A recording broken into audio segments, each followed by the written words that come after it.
de l'Europe. Merci beaucoup Cyril Amourski, notre correspondant BFM TV à Kiev, en direct donc, avec ces images que vous voyez toujours de l'avion présidentiel américain, l'US Air Force, qui va décoller probablement donc, dans les minutes qui viennent. Vous le vivez en direct sur BFM TV, direction l'Alaska. Donc pour cette journée historique à suivre sur notre antenne, nous sommes ensemble tout l'après-midi. Bonjour Stéphane. Bonjour, nous sommes également avec nos invités pour suivre cette actualité, donc avec le sort, l'avenir de l'Ukraine qui pourrait se jouer d'ici ce soir, donc en direct en Alaska à Anchorage, l'avion américain qui donc est sur le tarmac en direction de l'Alaska. On est sur la base de Andrews, près de Washington, où le président Donald Trump donc, est rentré, on l'a vu tout à l'heure, il y a quelques instants, dans cet avion. Il a monté les marches. Le président qui a précisé brièvement avant ce décollage que les enjeux sont élevés. Et oui, c'est dire ce qui va se jouer ces prochaines heures. En plateau avec nous aujourd'hui, Romain Mielcarec, journaliste défense BFM TV, auteur de l'Emoujik, la France dans les griffes des espions russes, est avec nous. Nous en parlerons également avec Volodymyr Kogoutiak. Bonjour, vous êtes vice-président du Congrès mondial des Ukrainiens, et le général Christian Queneau, ancien chef d'état-major particulier des présidents Mitterrand et Chirac. C'est véritablement historique ce qu'on est en train de vivre, cette rencontre donc au sommet en Alaska, pour définir la suite, le sort de l'Ukraine sans l'Ukraine. Ça a été confirmé. Le président français a dit qu'ultérieurement, lui, il verrait Volodymyr Zelensky. Mais là, le président américain va voir face à face, seul à seul, en huis clos, avec leur délégation peut-être, le président russe, Romain Mielcarec.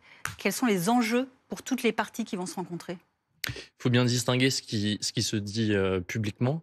Donc, par exemple, quand le président Trump dit que le président Poutine ne fera pas le malin, lorsqu'il dit ça, il s'adresse d'abord à son opinion publique nationale et puis d'abord et avant tout à son propre électorat républicain. D'ailleurs, si on regarde côté russe, ils font exactement la même chose. Et lorsqu'on regarde les médias russes ces 2-3 derniers jours, ils sont un petit peu dans la même position, à dire que Donald Trump n'est pas du tout en position de force et que c'est surtout Donald Trump qui va écouter un Vladimir Poutine parfaitement victorieux, qui va lui dicter la suite des événements. La réalité, elle est probablement un petit peu plus nuancée que cela. Les enjeux de cette réunion, il y en a deux pour les Américains et les Russes. Le premier, c'est qu'il faut que Vladimir Poutine donne quelque chose à Donald Trump, donc un cessez-le-feu sous une forme ou une autre qui sera probablement très minimaliste au mieux. Dmitri Peskov, le porte-parole du Kremlin, a déjà annoncé dans l'avion qu'il n'y aurait aucun document officiel signé engageant la Russie. Donc on sera probablement sur une revoyure prochainement. Alors, est-ce que ce sera une nouvelle réunion entre les Russes et les Américains en Russie, ce que demandent les Russes, ou est-ce que ce sera une réunion à 3 avec les Ukrainiens, comme le proposent les Américains? Ça, on le saura peut-être à la fin de la journée. Il y a un autre enjeu pour les Russes, c'est d'essayer d'obtenir aussi quelque chose de la part des Américains et probablement d'essayer de négocier un début de levée de sanctions économiques. Il y a le ministre des Finances qui sera présent pour essayer d'aller sur ce terrain-là. Et enfin, pour finir, il y a un enjeu pour les Européens et les Ukrainiens, c'est que les intérêts ukrainiens ne soient pas totalement oubliés. Les Européens et le président ukrainien ont dit ces derniers jours qu'ils avaient obtenu de Donald Trump qu'il pousse absolument cette idée de cessez-le-feu sans trop céder de terrain à la Russie. Et vous voyez à 14h07 l'avion de Donald Trump qui s'envole de cette base du Maryland direction l'Alaska. 5 heures de vol, un peu plus, avant donc de rencontrer Vladimir Poutine sur cette base au nord d'Anchorage. Vous êtes en édition spéciale en direct sur BFM TV. On va vivre cette journée, cette soirée, cette nuit qui s'annonce d'ores et déjà historique ou décisive, ça l'avenir nous le dira. Volodymyr Kogoutiak, vous êtes vice-président du Congrès mondial des Ukrainiens. Est-ce que justement aujourd'hui les Ukrainiens ils pensent pouvoir peser dans la balance, même s'ils sont absents physiquement de sommet, au regard par exemple des réunions qu'il y a pu avoir il y a quelques jours avec les dirigeants européens? C'est une question qui est très juste et je pense que sans l'Europe, en fait, c'est certain que personne n'écoutera seulement l'Ukraine. Et c'est pour ça que nous demandons toujours, en fait, c'est que s'il y a une deuxième réunion où il y aura Donald Trump, Vladimir Poutine, il ne faudrait pas qu'il y soit seulement Volodymyr Zelensky. Il faut au moins un représentant, en fait, européen. Nous demandons, en fait, à ce que ce soit Emmanuel Macron, mais ça peut être éventuellement un autre président. Mais il faut un représentant européen qui va accompagner, justement, Volodymyr Zelensky. Il y a un autre enjeu qui est très très important en fait, qui n'a pas été cité, c'est que peut-être pour la Russie aussi aujourd'hui c'est l'occasion justement de diviser justement cette coalition qui existe depuis déjà 11 ans. Ça fait 11 ans que les Européens, aux États-Unis, tout le monde soutient l'Ukraine. Peut-être aujourd'hui c'est le moment où justement de diviser justement ces deux parties.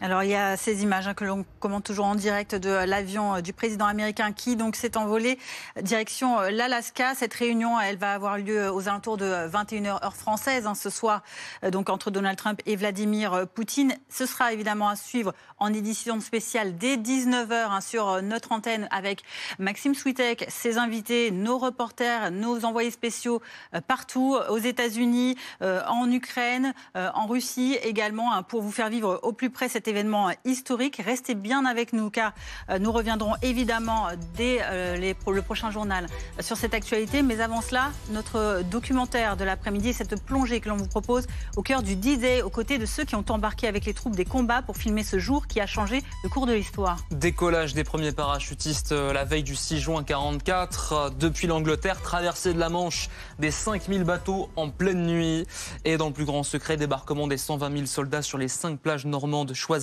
par le commandement allié. Vous allez, dans quelques instants, revivre de l'intérieur ces 24 heures au cours desquelles s'est joué le destin de l'Europe. Oui, d'idées au cœur de l'enfer. C'est donc une série réalisée par Guylain Depardieu, Dominique Forget et Thibaut Martin. On se retrouve juste après pour l'actualité sur BFM TV. « 6 juin 1944, 6h du matin, au large des côtes de Normandie. Confinés à l'intérieur d'une barge, ces soldats du 116e régiment d'infanterie américain font partie de l'une des toutes premières vagues d'assaut du débarquement allié. Dans quelques minutes, ils poseront le pied sur le sol français. Derrière l'objectif de la caméra, un homme dont vous ne verrez pas le visage. Sa mission, filmer l'enfer que s'apprêtent à vivre les soldats avec qui il a embarqué. Comme lui, ils sont une poignée de caméramans et de photographes à avoir été répartis dans les 5000 bateaux qui s'approchent des plages françaises.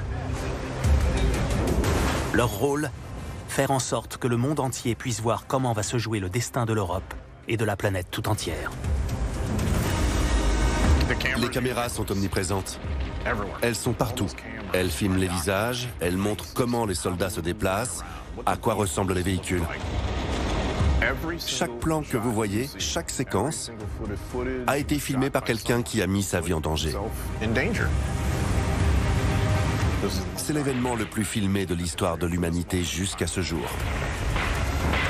Comment ces hommes de l'ombre, au milieu de la confusion et de l'intensité des combats, ont-ils réussi à capturer ces milliers de photos et ces centaines d'heures d'images, dont certaines sont devenues légendaires? Il a été dans l'eau, il a froid, il a peur, il y a du sable partout. Et la seule chose qu'il peut faire, c'est filmer. Il filme l'action en temps réel. Ça se produit sous ses yeux. Pour autant qu'il le sache, la prochaine balle peut être pour lui. Et pourtant, il reste concentré.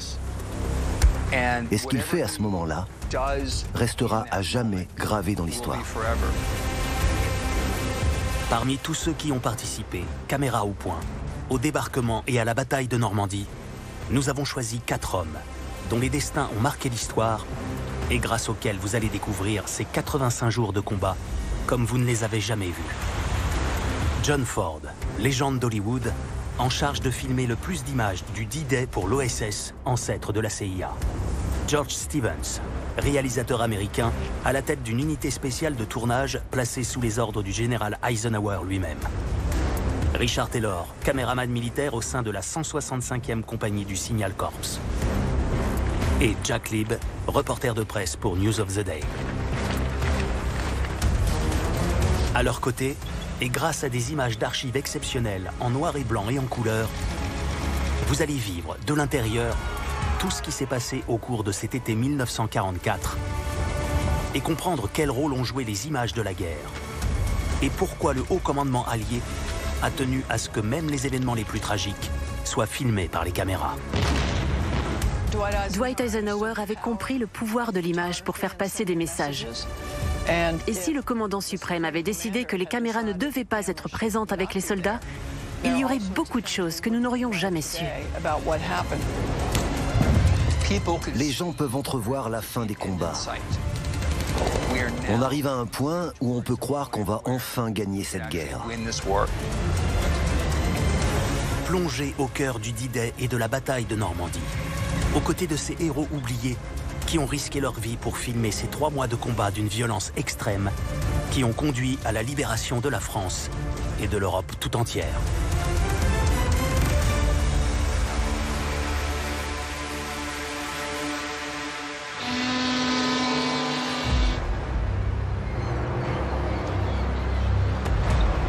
Sud de l'Angleterre, printemps 1944. Des milliers de soldats américains, anglais et canadiens se préparent pour l'une des plus grandes opérations militaires de l'histoire. Reprendre le contrôle de la France, alors aux mains des Allemands. Après plus de 4 ans de conflit, l'Allemagne nazie d'Adolf Hitler contrôle encore une grande partie de l'Europe. Mais sa situation militaire est critique. Au sud, les Alliés ont repris le nord de l'Afrique et mis le pied en Italie. À l'est, les troupes du Troisième Reich subissent de lourdes pertes face aux Soviétiques. Pour gagner la guerre et prendre les Allemands en étau, le commandement allié doit ouvrir un nouveau front à l'ouest. La solution, faire débarquer des troupes sur les côtes françaises pour reconquérir les territoires occupés par l'ennemi. La zone choisie pour l'opération se trouve en Normandie. 80 km de plages de sable, propice à l'arrivée de soldats depuis la mer. Mais l'opération s'annonce extrêmement risquée. La côte a été fortifiée et elle est qualifiée d'imprenable par le haut commandement nazi.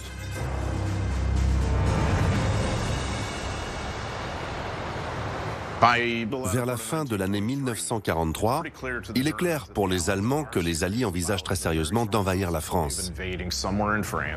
Et ils sont conscients qu'il s'agit d'une zone absolument vitale et que s'ils ne parviennent pas à repousser cette tentative, elle serait une menace fatale pour l'Allemagne. Ils commencent donc à se préparer très sérieusement à une véritable invasion à l'ouest de l'Europe. Ils essaient donc de fortifier toute la côte nord de la France en construisant des abris, des bunkers et toutes sortes d'obstacles sur les plages. À la tête de l'Alliance face à l'Allemagne nazie se trouve Franklin Roosevelt, le président américain, Winston Churchill, le Premier ministre anglais, et Joseph Staline, le chef de l'État soviétique. Les 3 leaders le savent, l'issue de la Seconde Guerre mondiale se jouera sur les côtes de Normandie. Alors pour réussir cette opération de grande envergure, le commandement allié a décidé d'envoyer en Angleterre le maximum de moyens humains et militaires.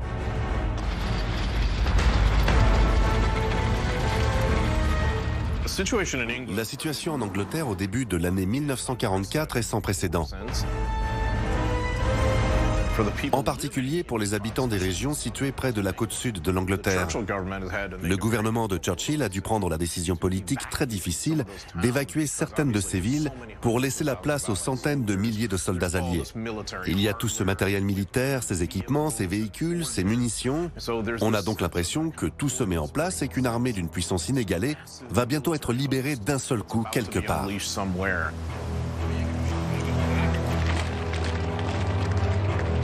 Parmi les milliers d'hommes qui arrivent en Angleterre en provenance des États-Unis, se trouvent des soldats pas comme les autres.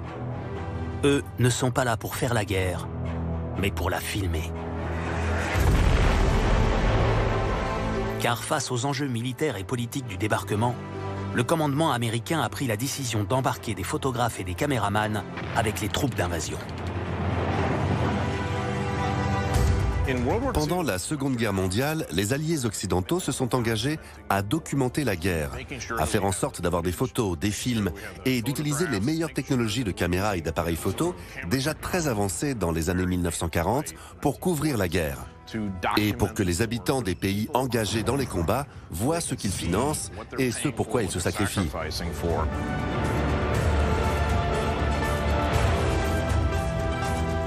La Seconde Guerre mondiale est l'événement le plus filmé et photographié de l'histoire de l'humanité.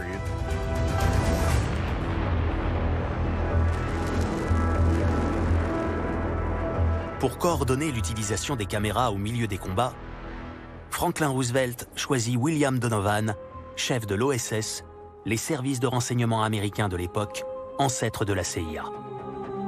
Car au sein de cet organisme se trouve une unité spéciale, la Field Photographic Branch.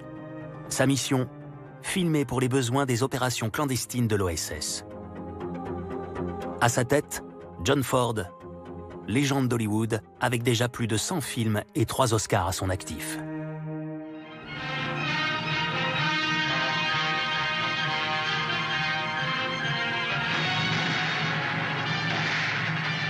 John Ford est souvent considéré comme le plus grand réalisateur de tous les temps, le maître du cinéma américain. À l'époque, il était au sommet de son art. Et il aurait pu rester à Hollywood et gagner beaucoup d'argent. Mais il voulait servir son pays. Et dès 1934, il était déjà dans la réserve de la marine et travaillait comme une sorte d'espion entre ses films. Il aimait l'excitation, les voyages et partir à la découverte du monde. Depuis la création de son unité, en utilisant sa couverture de grands réalisateurs d'Hollywood passionnés de navigation, John Ford a déjà filmé plus de 87 films pour l'OSS, en Islande, au Panama, au Mexique, en Birmanie ou en Chine. Des images qui ont permis aux services de renseignement d'établir des cartes précises des lieux et de préparer les espions pour leurs futures opérations sur le terrain. Il a également réalisé des films de propagande sur Pearl Harbor et sur la bataille de Midway. Ford n'était pas en très grande forme physique et il a dû obtenir une dérogation pour s'engager dans la marine parce que sa vue était mauvaise. Mais il était impatient de rejoindre l'armée et il était la personne idéale pour diriger une opération de tournage. Ford a finalement reçu ses ordres de mission le 31 mars 1944. Il devait se rendre dans les îles britanniques pour une opération majeure. Il savait de quoi il s'agissait. Tout le monde savait que le débarquement était imminent, mais le lieu et la date de l'opération restaient un grand mystère. Entre avril et juin, lui et ses hommes se sont entraînés, se sont préparés, mais on ne leur disait pas exactement où ils allaient débarquer. C'était top secret, donc Ford organisait son unité.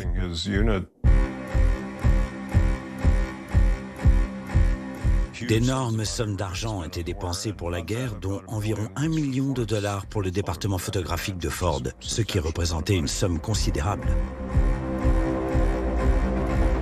John Ford disposait de nombreuses caméras, des 35 mm, des 16 mm.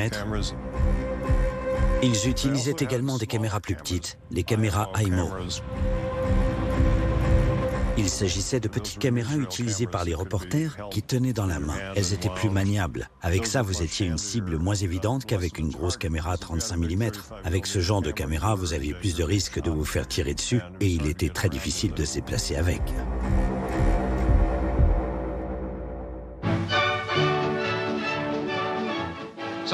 Quelque part en Angleterre, les caméramans militaires attendent l'ordre de passer à l'action avec les forces de libération du général Eisenhower. À bord des navires, des caméramans ont embarqué pour filmer le rôle de la flotte alliée dans l'opération. Aux côtés des caméramans de John Ford et de l'OSS, une autre équipe est également constituée. Cette fois sous le commandement direct du chef suprême des Alliés en Europe, qui commande l'intégralité des troupes d'invasion, le général Dwight Eisenhower.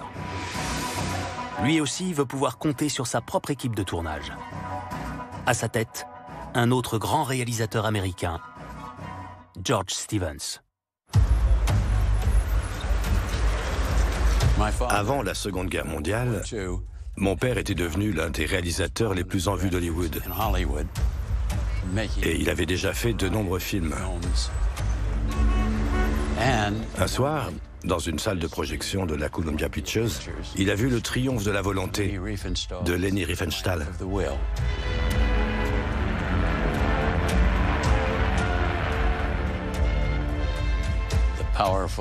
Le grand film de propagande montrant les troupes et la jeunesse allemande, ainsi qu'Hitler et ses discours enflammés.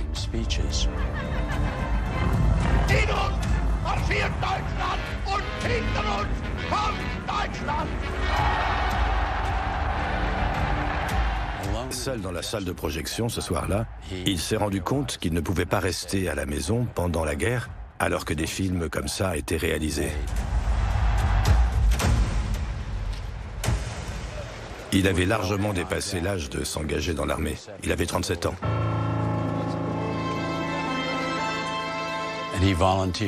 Mais il s'est porté volontaire et a reçu sa lettre de mission. Il s'est rendu d'abord en Afrique du Nord, puis à Londres, où le général Eisenhower, le commandant en chef des Alliés, lui a demandé de s'occuper de filmer la guerre en Europe et de mettre sur pied une unité spéciale composée de cinéastes talentueux pour accomplir cette mission. Il s'est rendu compte que le sort du monde était en jeu. Et je pense que c'est par patriotisme et parce qu'il savait que ses compétences pouvaient faire une différence qu'il est parti pendant 3 ans. Il en était convaincu. C'est là-bas qu'était sa place.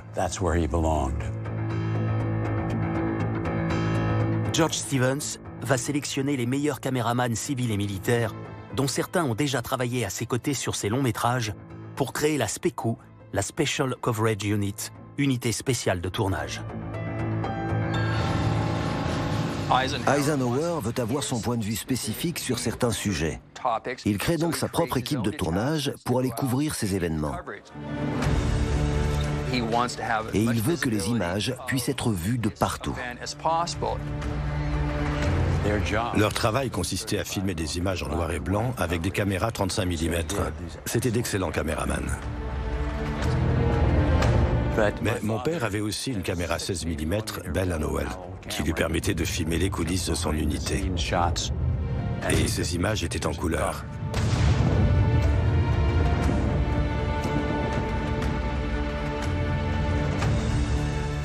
Lui et les autres membres de son équipe faisaient passer cette caméra de main en main pour filmer.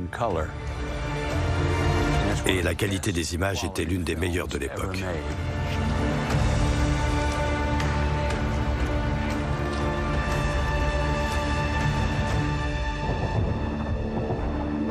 Si le général Eisenhower dispose de sa propre équipe de tournage, les autres divisions de l'armée américaine peuvent aussi compter sur des photographes et des caméramans militaires spécialement entraînés pour être embarqués avec les troupes de combat. Ils font partie du Signal Corps, l'institution de l'armée qui gère toutes les communications au sein des forces terrestres américaines. Pour le débarquement, ce sont les 165e et 166e compagnies qui ont été mobilisées.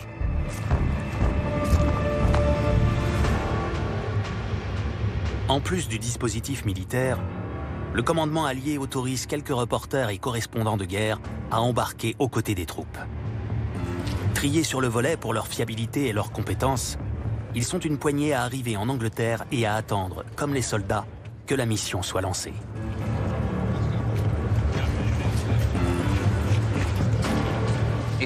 Si vous êtes sur le front, vous ne pouvez pas accréditer n'importe qui. L'état-major ne veut sur le terrain que des reporters expérimentés qui peuvent se débrouiller et qui comprennent le fonctionnement de l'armée. Ils doivent être capables de comprendre la chaîne de commandement et surtout ne pas interférer avec la mission des soldats avec lesquels ils sont embarqués. Et si un chef de section donne des ordres, il vaut mieux les suivre à la lettre. Mais l'état-major a besoin de ces reporters pour raconter ce qu'il se passe sur le terrain. Il doit faire en sorte que tous les événements puissent être couverts. Parmi les reporters présents sur place se trouve Jack Lieb, un caméraman renommé envoyé par la société News of the Day, spécialisée dans la production de films d'actualité diffusés à l'époque dans tous les cinémas aux États-Unis. Mon grand-père était un aventurier. Il a voyagé en Afrique pendant de nombreuses années. Il est allé au Nicaragua. Donc il avait déjà voyagé dans le monde entier et ses films étaient très respectés par sa direction. Comme George Stevens, le réalisateur d'Hollywood, Jack Lieb a lui aussi apporté avec lui sa caméra personnelle 16 mm couleur.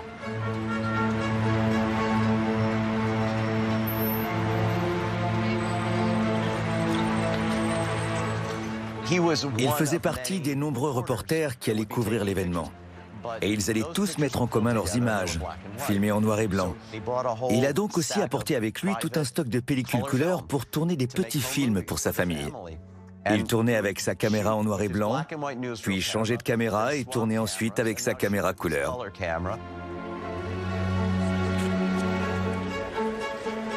Le 1er juin 1944, après plusieurs semaines d'attente, les correspondants de guerre reçoivent enfin l'ordre de quitter leur camp de base. Direction Plymouth, à plus de 300 km de Londres.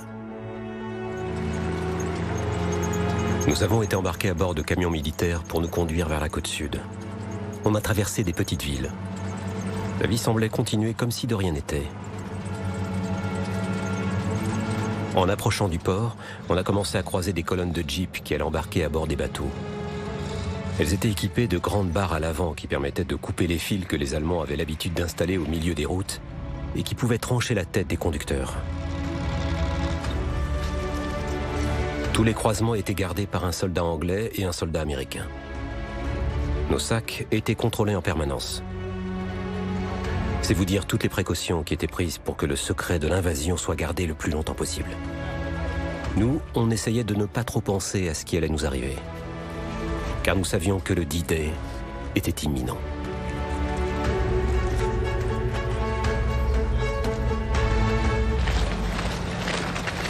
Alors que les soldats et les caméramans ne savent ni quand la mission va être lancée, ni à quel endroit ils se rendent, tous montent déjà à bord des bateaux qui vont bientôt les conduire jusqu'aux côtes françaises.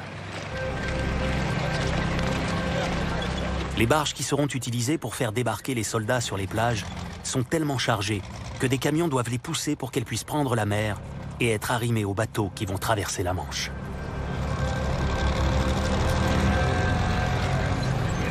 À bord, ne reste plus qu'à attendre patiemment le lancement de l'opération.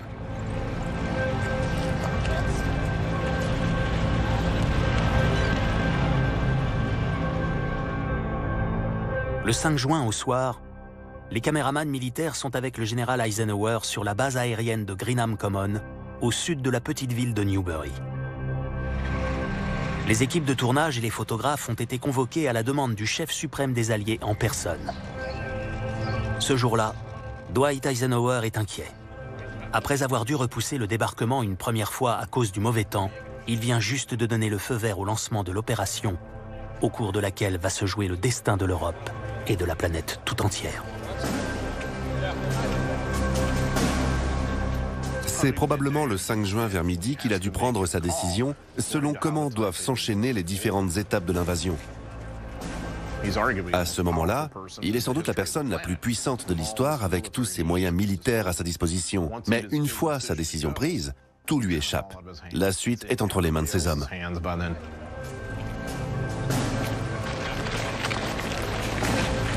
Les premiers à partir seront les parachutistes de la 101e division aéroportée américaine qui s'apprête à s'envoler vers la France. Ils vont être parachutés dans la nuit, derrière les lignes ennemies, pour préparer le terrain avant l'arrivée des forces d'invasion. Il est 20h30 et le général Eisenhower tient à venir saluer ses hommes sous l'objectif des caméras. Il le sait, nombre d'entre eux ne reviendront pas vivants. Le commandant des forces aériennes, le maréchal Trafford Leigh-Mallory, l'avait prévenu qu'entre 50 et 70% des troupes aéroportées allaient périr au combat.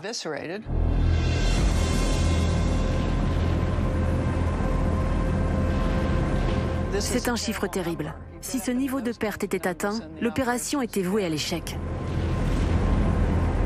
Mais il a analysé la situation d'un point de vue stratégique. Il était convaincu que l'utilisation de forces aéroportées était indispensable pour dégager les accès aux plages et permettre aux troupes qui s'apprêtaient à débarquer de pouvoir évacuer rapidement ces plages et progresser à l'intérieur des terres. C'était donc une décision très courageuse. Et je pense que c'était encore plus courageux de venir regarder ces soldats droit dans les yeux, après avoir pris une décision dont on sait qu'elle sera potentiellement dévastatrice pour eux. Les images du général Eisenhower s'adressant aux troupes de la 101e division aéroportée juste avant qu'elles ne montent dans les avions pour s'envoler vers un destin plus qu'incertain sont parmi les plus fortes de la guerre. Une main dans la poche et le sourire aux lèvres, l'homme le plus puissant de la planète devient l'égal de ses soldats. Comme sur cette image devenue légende d'une conversation entre le général et le lieutenant Wallace Strobel, alors âgé de 22 ans. Le parachutiste numéro 23 et cette photo emblématique ont survécu à la guerre. En fait, ils discutaient de pêche à la mouche. Si vous regardez bien le geste de sa main, vous verrez qu'il lance sa ligne.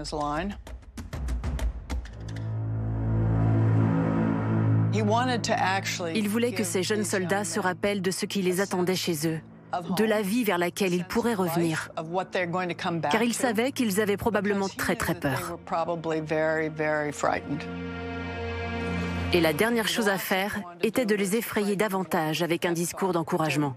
Il voulait être le plus décontracté possible avec eux, être accessible et leur faire savoir qu'il les soutenait.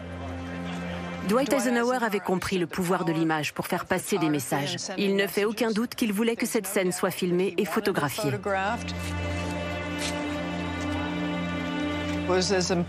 Il était important d'envoyer un message aussi bien aux troupes qu'à leurs familles, car le monde était vraiment en danger et les gens ne savaient pas ce qui allait se passer. Les images capturées lors de cet événement, cette proximité avec les soldats, démontrent la confiance qu'il essayait de susciter auprès de tous. Eisenhower, le commandant suprême des forces alliées, est avec les soldats et les parachutistes. C'est ça qu'il voulait que tout le monde voie.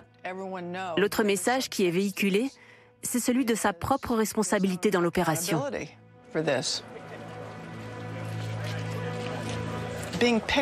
Le fait d'être filmé avec ses troupes est une façon de dire « je suis responsable d'eux ».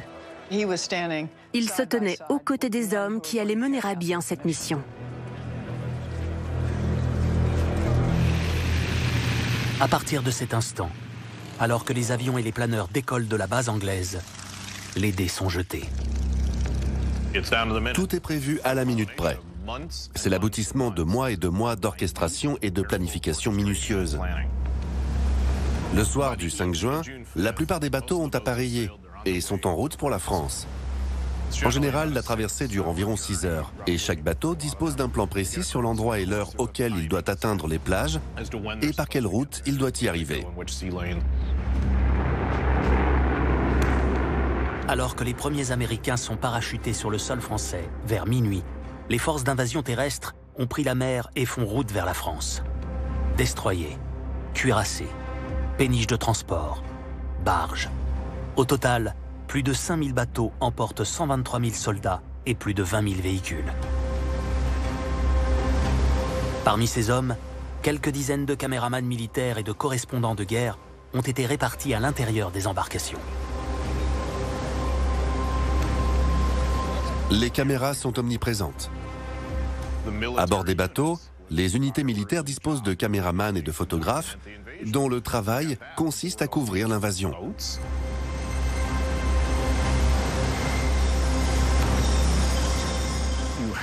Tout est prêt pour que tout ça puisse être filmé et photographié. Partout. Toutes ces caméras filment les visages.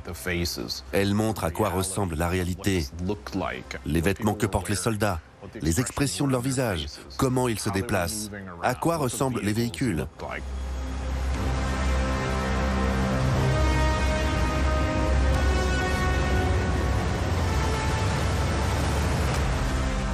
C'est l'événement le plus filmé de l'histoire de l'humanité jusqu'à ce jour. George Stevens, le chef de la SPECU, est à bord du HMS Belfast qui se dirige vers la plage de Juno. Jack Libb, le reporter de guerre, est sur le LCI numéro 5. Destination Utah Beach.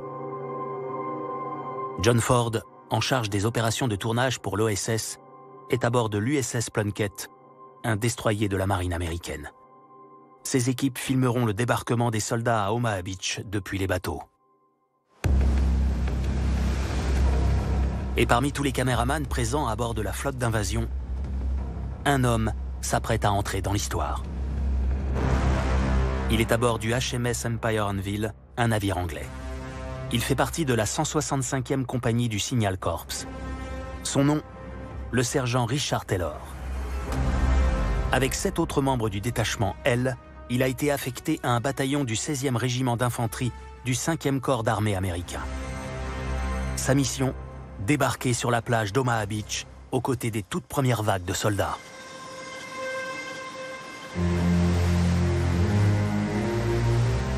Dans une lettre qu'il écrira plus tard à sa belle-sœur, Richard Taylor raconte les quelques heures passées au large de l'Angleterre avant qu'il n'arrive sur les plages françaises. Entre 11h et minuit, dans la nuit du 5 au 6 juin, je n'arrêtais pas de me retourner sur ma couchette. Je savais qu'à partir de 3h du matin, nous serions dans des barges en direction des plages de Normandie. Je n'arrivais pas à dormir. Je pensais à ma famille, au bon moment qu'on a passé ensemble, et au mauvais moment aussi. J'ai essayé de lire ma Bible, mais je n'arrivais pas à me concentrer et à penser à autre chose qu'à vous. Je me demandais si quelqu'un à la maison pensait à moi, qui dans les 6 prochaines heures allait vivre l'enfer. C'est un peu une lettre d'adieu. Je pense que beaucoup de choses se sont bousculées dans sa tête ce soir-là. Est-ce que je vais mourir? Est-ce que je reverrai un jour ma famille? Il était très nerveux. Il savait qu'il allait faire partie de quelque chose d'énorme. Il y avait un mélange d'excitation et de peur de ce qui allait se passer, de qui allait mourir. Il savait qu'il y aurait des morts, mais il ne savait pas du tout à quoi s'attendre.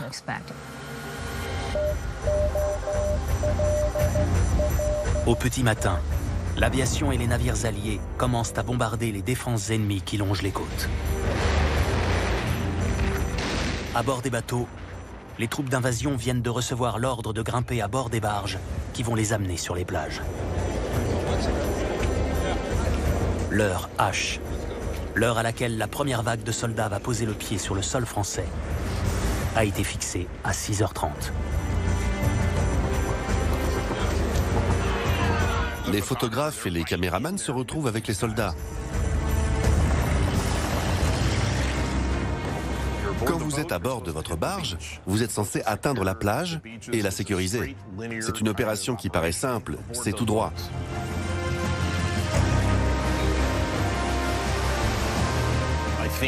Mais on voit bien sur les images à quel point ils sont confinés, obligés de se tenir debout.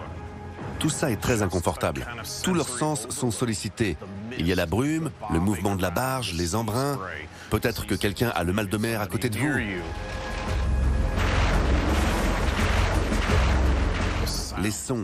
Les sons assourdissants, parce qu'il y a beaucoup de tirs. Les canons des navires de guerre, les roquettes. Et le bruit permanent, le bruit des moteurs, l'odeur des fumées d'échappement. Tout est mélangé. En plus de la brume salée pleine d'eau de mer, il y a la puanteur des uniformes mouillés. L'ouïe, la vue, l'odorat, tous vos sens sont en éveil, sans compter le stress que vous ressentez, que vous soyez un fusilier, un commandant ou un photographe. Le sergent Taylor est à bord d'un LCA, une petite barge qui embarque une trentaine de soldats. Il vient de mettre en marche sa caméra et de charger sa toute première pellicule. Pendant quelques secondes, les images sont floues. On ne fait que deviner les autres barges qui avancent vers les plages de chaque côté de l'embarcation. Imaginez à quel point la barge bouge à ce moment-là. Il y a les soldats qui le bousculent, le danger des tirs qui peuvent venir de partout. Donc quand il commence à filmer, il cherche avant tout à se stabiliser. Il cherche ses marques. Ça reflète ce que ressentent sans doute les soldats à ce moment-là. Il y a beaucoup de confusion. On peut sentir la peur. Mais ensuite, ils se rapprochent de la plage. Et là, les choses se stabilisent. Tout devient plus clair.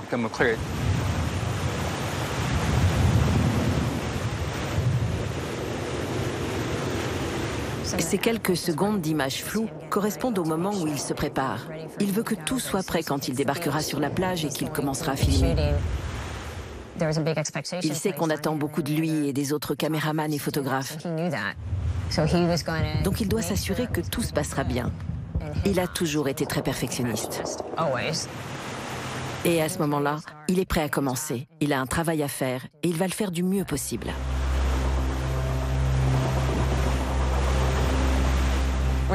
Richard Taylor est assis à l'arrière de la barge dans laquelle il se trouve. Parce que les soldats qui vont combattre doivent être à l'avant. Ce sont eux qui vont sauter de la barge en premier. Et son travail consiste à les filmer depuis l'arrière.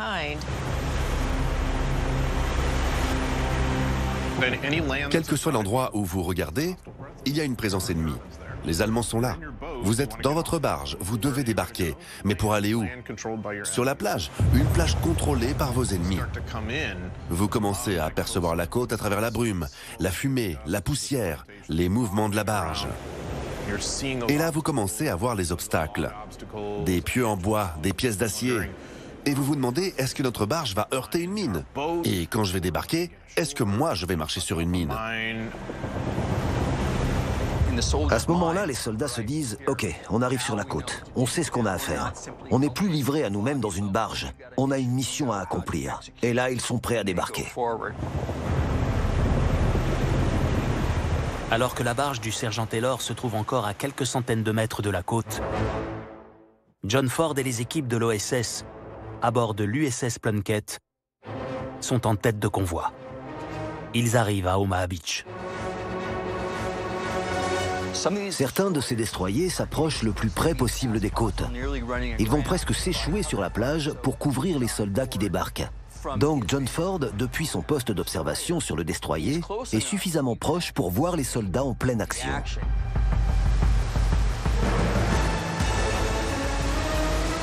Je n'oublierai jamais à quel point la mer était agitée ce matin-là. Les destroyers tanguaient terriblement. Je ne comprendrai jamais comment ceux qui se trouvaient à bord des barges ont pu avoir assez de courage pour débarquer et se battre. Le Plunkett a jeté l'ancre près de la côte d'Omaha Beach vers 6 heures du matin. La marée était extrêmement basse et tous les obstacles mis en place dans l'eau par les Allemands ressortaient comme des énormes pics géants au bout desquels des mines avaient été câblées. Des équipes de démolition se trouvaient à bord des premières barges. Elles étaient censées faire sauter les obstacles pour ouvrir la voie aux vagues d'assaut qui arrivaient derrière. Lorsque j'ai vu la première barge dépasser le Plunkett, j'ai pu voir les soldats écoper l'eau avec leurs casques, s'arrêtant pour vomir leurs tripes tous les 2 ou 3 mètres. Je pouvais les entendre malgré le bruit des moteurs et des vagues qui frappaient les étraves jusqu'à la plage. Lorsque nos bombardiers ont lancé leur attaque sur les plages, ils ont largué leurs bombes à l'aveugle à cause des nuages. Et elles sont tombées bien trop loin, à l'intérieur des terres.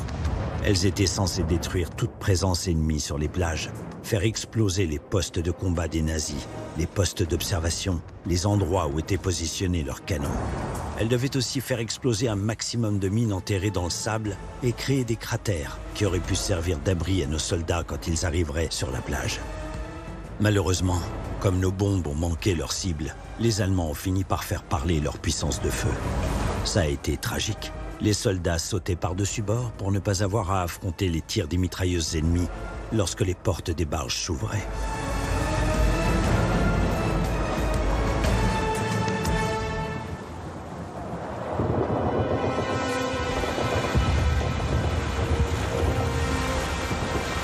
Sous les yeux des caméramans, les premiers soldats tombent au combat. Les premiers d'une longue liste d'hommes qui vont perdre la vie en ce jour du 6 juin 1944.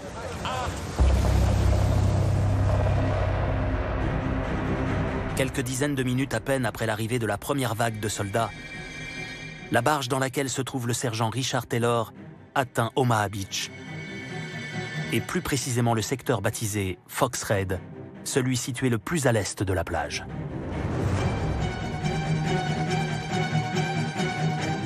Richard Taylor est le premier caméraman qui débarque dans ce secteur d'Omaha Beach. Il ne sait pas ce qu'il attend. Il sait juste que son rôle est de filmer les soldats qui l'accompagnent et qui vont débarquer en se faisant tirer dessus pour pénétrer en territoire ennemi sur la plage. Lorsque les soldats sautent du bateau, il doit lui aussi sauter du bateau.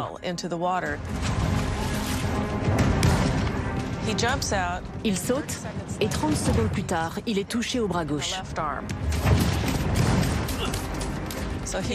Il essaie alors de rester en vie, de garder sa caméra au sec et de courir pour survivre. Il a 300 mètres à faire pour traverser la plage. Et c'est là qu'il voit les falaises sur Fox Red. C'est la seule partie d'Omaha Beach où il y a ces falaises. On les distingue très bien. Et surtout, il voit que c'est vers là qu'il doit se diriger. Tout le monde court vers ces falaises pour aller s'y abriter.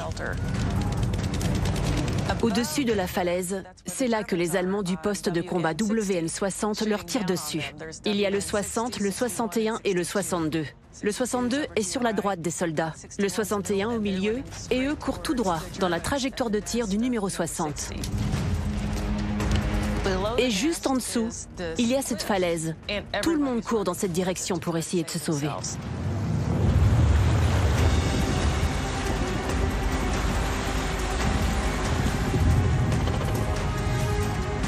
Richard Taylor et les quelques soldats avec lesquels il a débarqué parviennent à atteindre la falaise. Ils sont enfin protégés du feu de l'ennemi situé juste au-dessus de leur tête. Il est environ 7 heures du matin et malgré sa blessure au bras, le sergent Taylor redémarre sa caméra. Le sergent Taylor a déjà de la chance d'être en vie à ce moment-là. Il a été dans l'eau, il a froid, il a peur. Il y a du sable partout. Il est encore très tôt le matin. Et la seule chose qu'il peut faire, c'est filmer.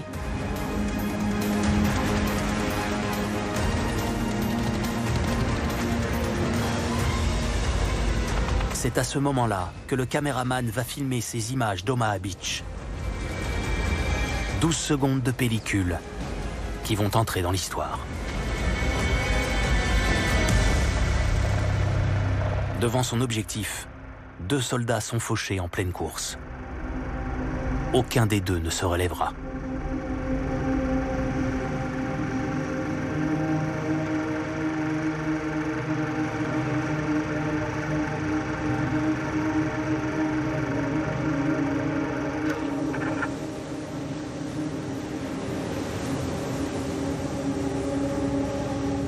C'est presque une chance qu'il débarque à cet endroit. Parce qu'il peut se placer dans une position qui lui permet de se focaliser sur la plage. Et le plan qu'il compose à ce moment-là montre qu'il comprend ce qu'il doit faire pour que les gens qui regarderont ces images saisissent l'ampleur de ce qui se passe sur cette plage. Il doit commencer par les officiers américains au premier plan et faire ensuite un panoramique de la plage pour montrer une vue d'ensemble. Il filme l'action en temps réel. Ça se produit sous ses yeux. Il ne peut pas prévoir ce qui va se passer. Et pour autant qu'il le sache, la prochaine balle peut être pour lui. Et pourtant, il reste concentré. Il reconnaît l'importance du moment. Et ce qu'il fait à ce moment-là restera à jamais gravé dans l'histoire. Quelques minutes plus tard, alors que le calme est revenu, le sergent Taylor prend le temps de filmer les hommes avec lesquels il a débarqué. Certains sont blessés. D'autres creusent des trous d'hommes pour se protéger. Mais la plupart sont comme abasourdis par ce qu'ils viennent de vivre. Taylor est blessé. Il est là avec tous les autres blessés. Et en tant que caméraman, il veut filmer ce que les soldats sont en train de vivre. En même temps, il est mort de peur. Il est témoin de quelque chose dont il n'aurait jamais pensé être témoin. Il comprend et s'identifie à ces hommes. Et c'est peut-être la raison pour laquelle ces images sont si puissantes. Parce qu'il est l'un d'entre eux. C'est juste que c'est lui qui tient la caméra. Il se met à tourner autour de ces hommes pour les filmer. Et oui, il y a peut-être un petit rire ou un sourire. Mais ils ont survécu. Après avoir filmé ces dernières images et pris quelques clichés avec son appareil photo, Richard Taylor grimpe à bord d'une embarcation et retourne en Angleterre pour aller faire soigner sa blessure au bras. 5 jours plus tard, depuis son lit d'hôpital, il écrira ces quelques mots à sa famille. Vous avez dû vous demander pourquoi je ne vous ai pas écrit ces derniers jours. Je ne pouvais pas en parler, mais maintenant je peux. J'ai débarqué avec les premières vagues de soldats. J'ai été blessé au bras. Ne vous inquiétez pas, ce n'est pas trop grave. Mais d'autres n'ont pas eu la même chance que moi. Je suis en Angleterre, dans un bel hôpital. Je me repose. J'ai pu prendre de bonnes photos avant de quitter la France. Il n'était pas du genre à se vanter, mais c'est historique ce qu'il a fait. Il ne savait pas qu'il était en train de filmer l'histoire. Il ne le savait pas. Mais c'était un professionnel. Il a juste écrit « J'ai pu prendre des bonnes photos ».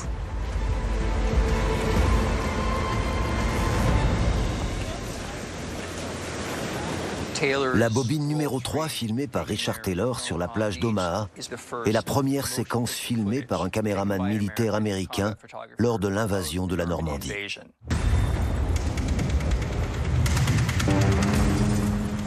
Toute l'horreur de la guerre est là.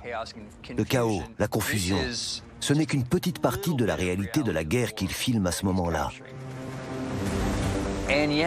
Et pourtant, il nous rapproche de ce qu'a été vraiment cet événement, plus que tout ce qui a pu être fait après.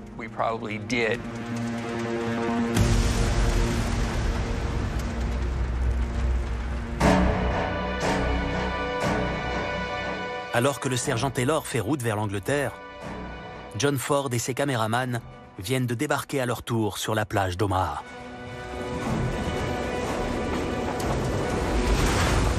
Lorsque nous avons débarqué, nous avons couru nous mettre à l'abri en allant vers les collines et en essayant de filmer. Je m'attendais à rencontrer beaucoup plus de résistance de la part des Allemands. Mais après tout, c'était une attaque surprise.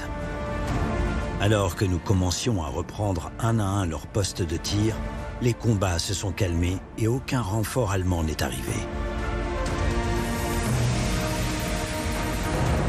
Je ne pense pas avoir vu plus d'une douzaine d'hommes à la fois sur cette plage. C'est tout ce que mes yeux pouvaient voir. Nous n'avions qu'une perception très étroite des événements. Mon équipe et moi avions pour mission de voir l'ensemble de l'invasion pour la filmer. Mais nous ne pouvions voir en réalité que ce qui était juste autour de nous. Ce que vous voyez, c'est juste ceux qui sont autour de vous. Toute votre existence se résume à eux, à cet endroit et à ce moment précis. Vous êtes dans votre propre petit monde dans lequel il y a vous et 6, 7, 8, 10 autres gars, pas plus. C'est ça votre monde. Vous n'avez aucune idée de l'étendue de l'opération.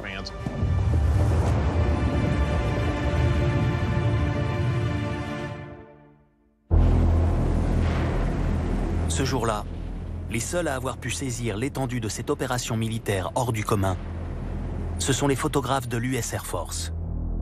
Embarqués à bord des avions américains, ils ont été les premiers à survoler les 80 km de plage du débarquement et ont pris des milliers de photos.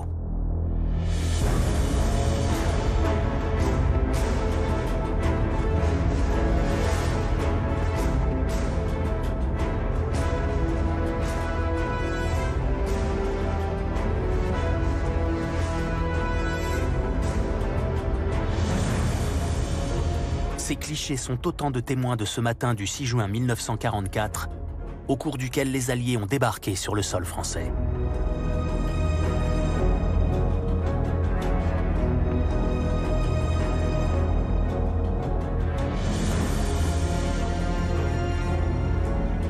Il s'agit d'un assaut combiné.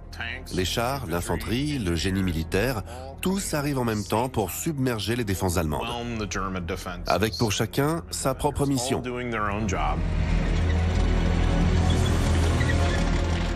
Et au fil des heures, l'invasion se poursuit. Il y a des nouvelles vagues de soldats, d'équipements, de véhicules, de munitions qui débarquent en permanence. C'est ça la clé de la victoire alliée. Ce débarquement constant de forces qui submerge des défenses allemandes. Alors que les vagues de soldats et les véhicules continuent à déferler sur Omaha Beach, d'autres divisions alliées font de même sur les 4 autres plages du débarquement. À une trentaine de kilomètres à l'est d'Omaha, George Stevens et les caméramans de la SPECU sont à bord du HMS Belfast face à Juno Beach et à la petite commune de Bernières-sur-Mer, où vont débarquer les unités canadiennes. Sur les images filmées à bord du bateau, on découvre le réalisateur au milieu des soldats. Des plans en noir et blanc. Et d'autres en couleur pris avec sa caméra personnelle, qui témoignent de l'ambiance unique qui règne à bord du navire, au large des côtes françaises.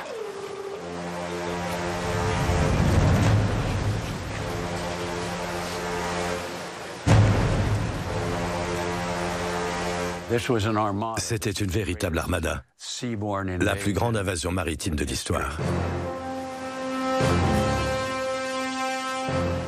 Sur les images, on voit des ballons de barrage dans le ciel et des navires de partout.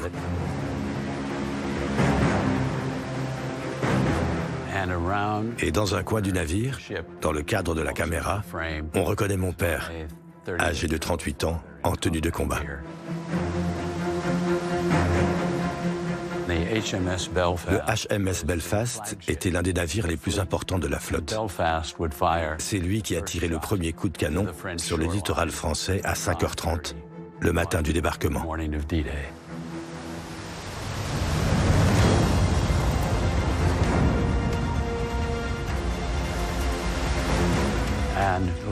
Et un peu plus tard, George Stevens a demandé à l'amiral qui commandait le navire l'autorisation d'emprunter une embarcation pour se rendre sur la plage de Juno. Et lui et son équipe ont pu débarquer à leur tour. George Stevens grimpe à bord d'un véhicule amphibie, direction Bernières-sur-Mer.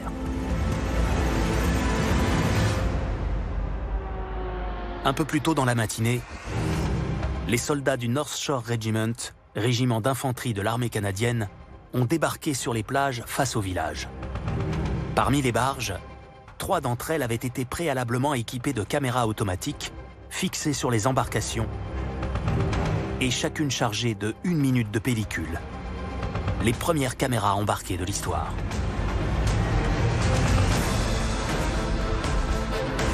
Les images filmées par ces 3 caméras, dont les objectifs font face à la plage de Juno, vont entrer dans la légende du débarquement. Elles permettent de vivre, de l'intérieur, l'angoisse des soldats de la toute première vague d'assaut au cours des quelques secondes qui ont précédé leur arrivée sur la plage. Surtout, elles sont les seules à avoir capté ce moment clé pour les soldats qui sont arrivés ce matin-là sur les côtes françaises. L'ouverture de la porte frontale de leur barge. Cet instant fatidique au cours duquel chacun de ces hommes qui mettait le pied dans l'eau s'exposait à un tir ennemi, pouvant mettre fin à sa vie.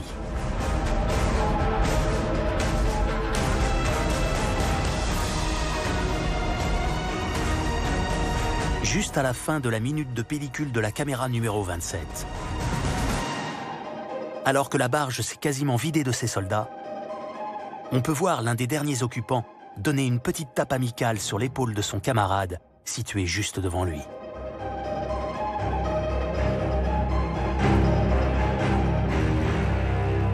L'homme sera plus tard identifié comme le soldat de 2e classe George Baker, 21 ans à l'époque. Une marque d'encouragement, comme un simple geste d'humanité au milieu de l'horreur de la guerre.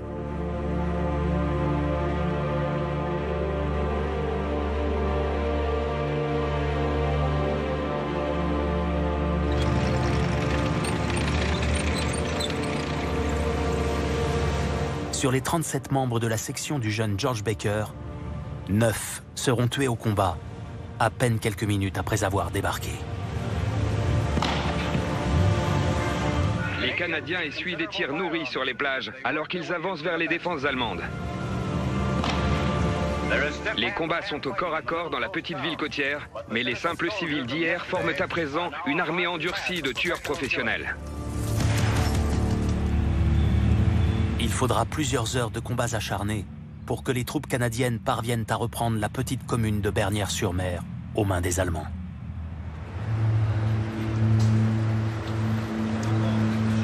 Après avoir débarqué avec leur matériel, George Stevens et les caméramans de la Spécou vont sillonner les rues du village pour immortaliser ce jour de libération. Sous les objectifs des caméras, on découvre sur les bâtiments les stigmates des combats et des bombardements.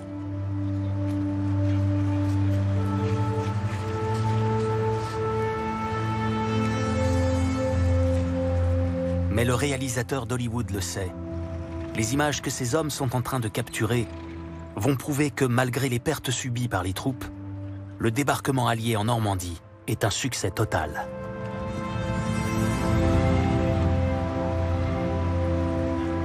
Il décide alors de mettre en scène ce plan devant la gare.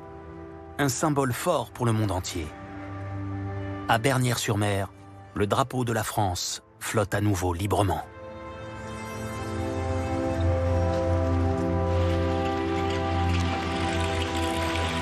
Après les heures d'angoisse vécues lors de la traversée de la Manche et de l'arrivée sur les plages, les caméramans peuvent enfin prendre quelques minutes pour souffler. L'occasion pour eux d'identifier les pellicules tournées au cours du débarquement. Des instants de répit avant de recommencer à filmer la suite des opérations sur le terrain.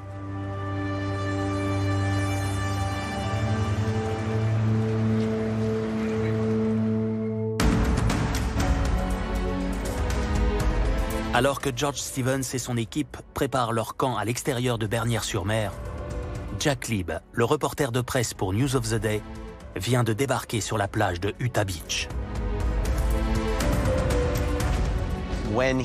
Lorsqu'il est enfin arrivé sur les plages de Normandie, il a dû faire plusieurs allers-retours dans l'eau pour ramener son matériel sur la plage. Des soldats se font tirer dessus et lui, il porte son équipement. Il doit survivre. Il doit arriver à traverser la plage. Et en même temps, il doit filmer des images en noir et blanc pour son travail de reporter. Et il a sa caméra couleur pour filmer ses images personnelles. Il ne filme donc pas seulement pour l'histoire ou pour les actualités, mais il pense aussi « Qu'est-ce que je vais pouvoir filmer pour montrer à ma famille comment j'ai vécu pendant la guerre ?» Donc je pense qu'il a toujours un coup d'avance. Quel plan je dois filmer? Que se passe-t-il autour de moi? Comment je peux me protéger? Mais je ne pense pas qu'il avait peur de mourir. Il se concentrait sur ce qu'il avait à faire. Oui, mourir pouvait arriver, mais ce n'était pas vraiment une réalité pour lui. Lui, ce qu'il voulait, c'était tourner le meilleur plan.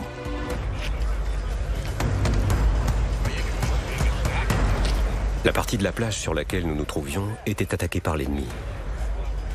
Les bulldozers essayaient de dégager les routes pour permettre à nos chars d'avancer. Même si nous étions en juin, il faisait froid. On a dû creuser des trous d'hommes encore plus profonds pour nous servir d'abri pour la nuit. En fin de journée, nous avons filmé les premiers soldats allemands qui avaient été capturés près de la plage.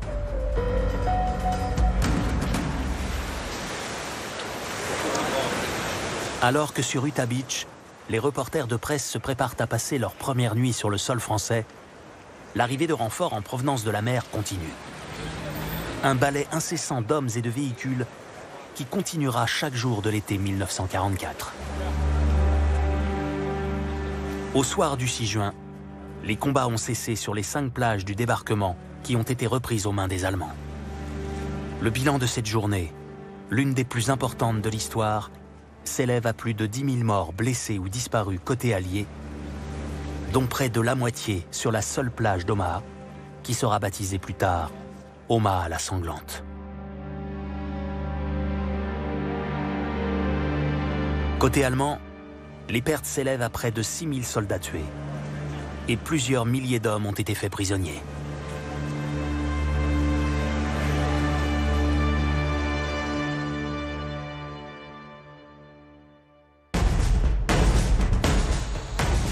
Quant aux pellicules, films ou photos qui ont été capturées par les photographes et les caméramans au cours du D-Day, elles sont immédiatement acheminées vers l'Angleterre.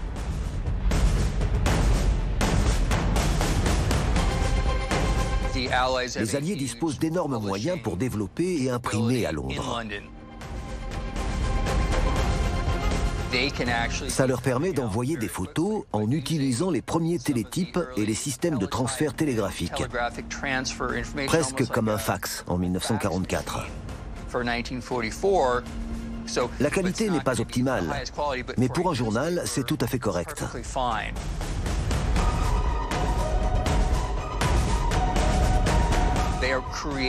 Et ça permet d'informer le public beaucoup plus rapidement.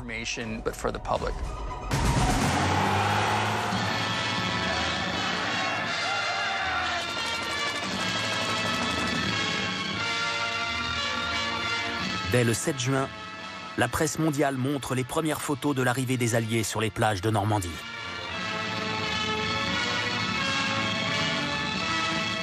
Aujourd'hui, comme sur ces images d'entraînement, les armées alliées ont débarqué sur le sol de l'Europe occidentale. Une grande bataille décisive pour l'histoire vient de commencer. Le jour tant attendu par les peuples libres est arrivé. C'est le D-Day.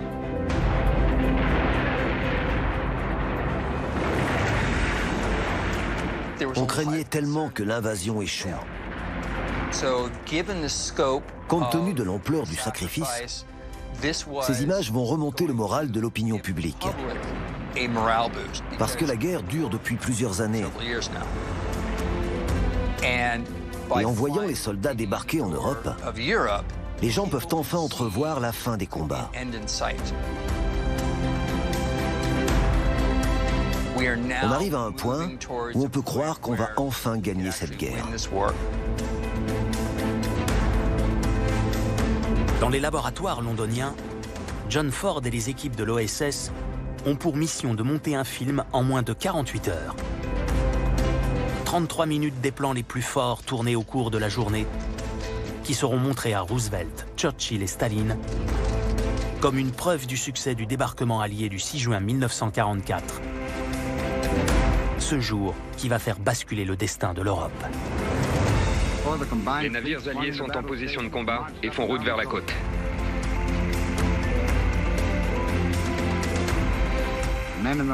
Les hommes à bord des barges s'apprêtent à débarquer sur la plage. 60 mètres devant eux, la France. De nouvelles vagues de soldats arrivent sur le sol français sous le feu des canons ennemis qui ont résisté au premier bombardement. Les hommes continuent d'affluer. De plus en plus d'hommes débarquent sur la côte. De plus en plus de matériel. En route vers Berlin. L'invasion était un enjeu majeur pour la suite de la guerre. Elle permettait d'ouvrir un deuxième front. Les Soviétiques exigeaient que les Alliés le fassent depuis longtemps. Il était donc vital pour Churchill et Roosevelt de montrer à Staline que l'opération avait été un succès.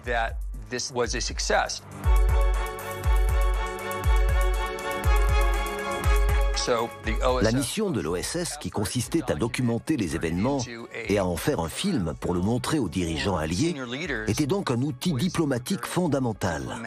Ça permettait de préserver la cohésion de l'Alliance. C'est pour cette raison que tourner des images sur les plages était extrêmement important et qu'il fallait les récupérer le plus rapidement possible.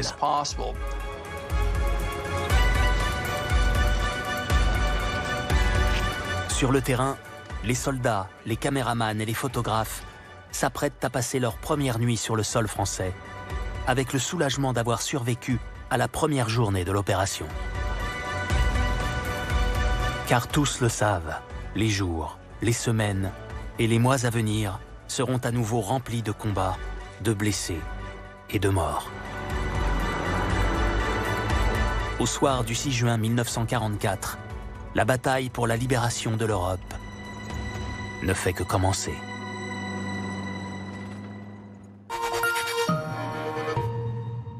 Mister Auto, pour tous ceux qui entretiennent leur auto, qui filent dans la ville, qui s'évadent chaque week-end ou qui roulent des mécaniques. Avec Mister Auto, cliquez et recevez la pièce ou l'accessoire qu'il vous faut pour toutes les façons de bouger, toujours à nos meilleurs prix. Trouvez tous les produits SKF sur mister-auto.com. Mister Auto, click, get and move.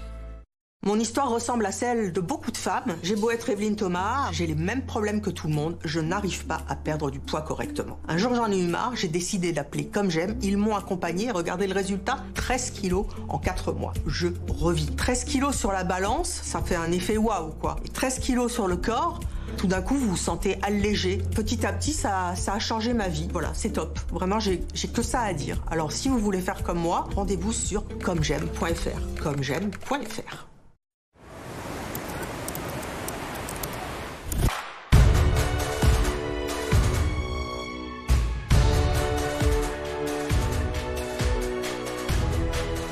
Des hôtels et des destinations d'exception jusqu'à moins 70%.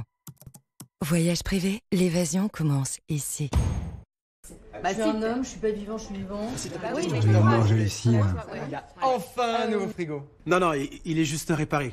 Ah, j'allais pas le jeter. Et la réparation, c'est qui? C'est quand même pas toi. Non, c'est Darty. Lapino, on t'a pas demandé où tu l'avais acheté, mais la réparation, c'est qui? Darty. Parce que Darty répare maintenant. Bien sûr. Moi, je suis guignol. Mais oui. Eh oui, pour l'achat, l'entretien et la réparation de votre électroménager, faites confiance à Darty. Darty, c'est parti pour durer. Je me demande combien vaut notre voiture. Vendezvotrevoiture.fr peut vous le dire. Vendre sa voiture n'a jamais été aussi simple. Saisissez simplement les détails de votre voiture et obtenez le prix de vente. Et vendez-la dans une agence. Obtenez le meilleur prix maintenant sur vendezvotrevoiture.fr. Merci, docteur. Alors, à qui le tour? Bonjour. Ça va? Docteur, Qu'est-ce qu'on fait? appelez le 112 et mettez le haut-parleur. Un accident peut arriver n'importe quand. Alors on doit pouvoir compter sur n'importe qui. Chez Groupama, nous avons déjà formé gratuitement plus de 200 000 personnes aux gestes qui sauvent. Groupama, toujours là pour moi. My Hero Academia, l'intégrale du manga culte en grand format inédit. À chaque numéro, plus de 200 pages de manga et de nombreux bonus. Le numéro 1, 1,50 € seulement. Alors Alicia, comment fait-on pour perdre du poids? En théorie, c'est très simple. Il faut un déficit calorique pour créer un choc pondéral, à savoir consommer moins de calories qu'on en dépense. Ouais, mais en pratique? En pratique, il faut faire les courses, il faut cuisiner, peser les quantités. Et c'est là que Comme J'aime fait toute la différence. Effectivement, fini la charge mentale, tout est clé en main. Et je peux vous dire que ça fonctionne, ça marche. J'ai perdu 10 kilos et surtout, je ne les ai jamais repris. Alors commandez dès maintenant, les repas sont à partir de 3,92 €. Rendez-vous sur commej'aime.fr, commej'aime.fr. C'est important le .fr.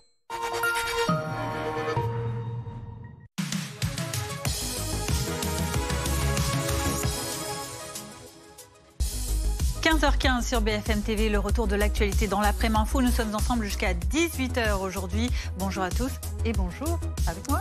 Aujourd'hui Stéphane. Bonjour Fanny, bonjour à tous. À la une de l'actualité aujourd'hui, on parle évidemment de ces quelques heures qui nous séparent de cette rencontre historique entre Donald Trump et Vladimir Poutine en Alaska pour décider de l'avenir de l'Ukraine. Une rencontre prévue aux alentours de 21h heure française. Et vous voyez sur ces images le départ du président américain. C'était peu avant 14h heure de France. Elisabeth Guedel, vous êtes notre correspondante aux États-Unis. Sur ces images, on voit le président donc qui a décollé de la base américaine d'Andrews, direction donc Anchorage en Alaska.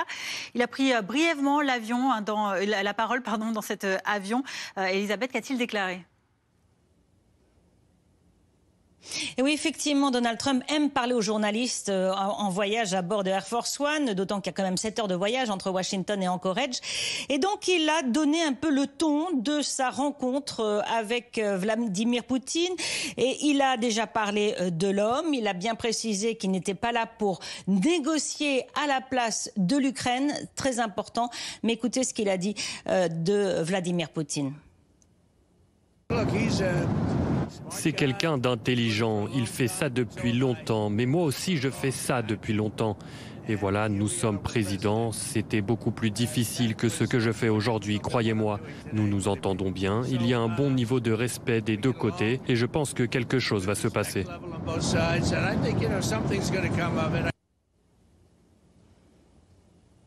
Donc Donald Trump a précisé qu'il y avait à avoir des discussions, notamment des questions sur les territoires, échange de territoires entre Moscou et Kiev, mais encore une fois qu'il n'était pas là pour négocier à la place du président ukrainien. Concernant les garanties de sécurité, Donald Trump n'exclut pas de faire intervenir les États-Unis aux côtés des Européens, mais pas dans le cadre de l'OTAN. C'est un point également important. Ça rejoint ce qu'il avait laissé entendre jeudi lors de ses conversations téléphoniques avec les dirigeants européens. Et puis il a noté que Vladimir Poutine était très entouré dans sa délégation en route pour Anchorage d'hommes d'affaires russes. Et il a dit « ça me plaît, mais on ne parlera pas business tant que la guerre n'est pas terminée ». Donc ça donne le ton, encore une fois, de cette rencontre. Donald Trump veut aboutir à quelque chose, mais c'est interprété ici aux États-Unis aussi comme un moyen de trouver une voie pour pouvoir dire on avance sur la paix avant la normalisation de relations avec Moscou, notamment en termes économiques, en tant que relation de partenaires économiques. Donc voilà un petit peu le ton avant cette rencontre. Elisabeth Guedel à BFM TV, à New York pour BFM TV, je vais y arriver. Merci beaucoup Elisabeth. On est à un peu plus de 6 heures désormais du début de cette rencontre à Anchorage en Alaska. Le président américain est parti, le président russe aussi, Vladimir Poutine qui fait une étape intermédiaire. Regardez ces images qu'on vous montre cet après-midi. Il visite une usine de traitement de déchets de poissons. Ça se passe à Magadan, on est à l'est de la Russie. Vous voyez ces images, le président russe dans un laboratoire à mi-chemin donc entre Moscou et l'Alaska. Et alors que se prépare l'avenir de l'Ukraine, Volodymyr Zelensky lui aussi a réagi. Il a notamment déclaré compter sur Donald Trump pour convaincre la Russie de mettre fin à la guerre. Vous avez entendu la réponse du président américain. Il n'est pas là pour négocier pour l'Ukraine. Mais malgré tout, voici la demande de Volodymyr Zelensky qui annonce par ailleurs l'envoi de renforts dans l'est de son pays pour stopper les avancées russes.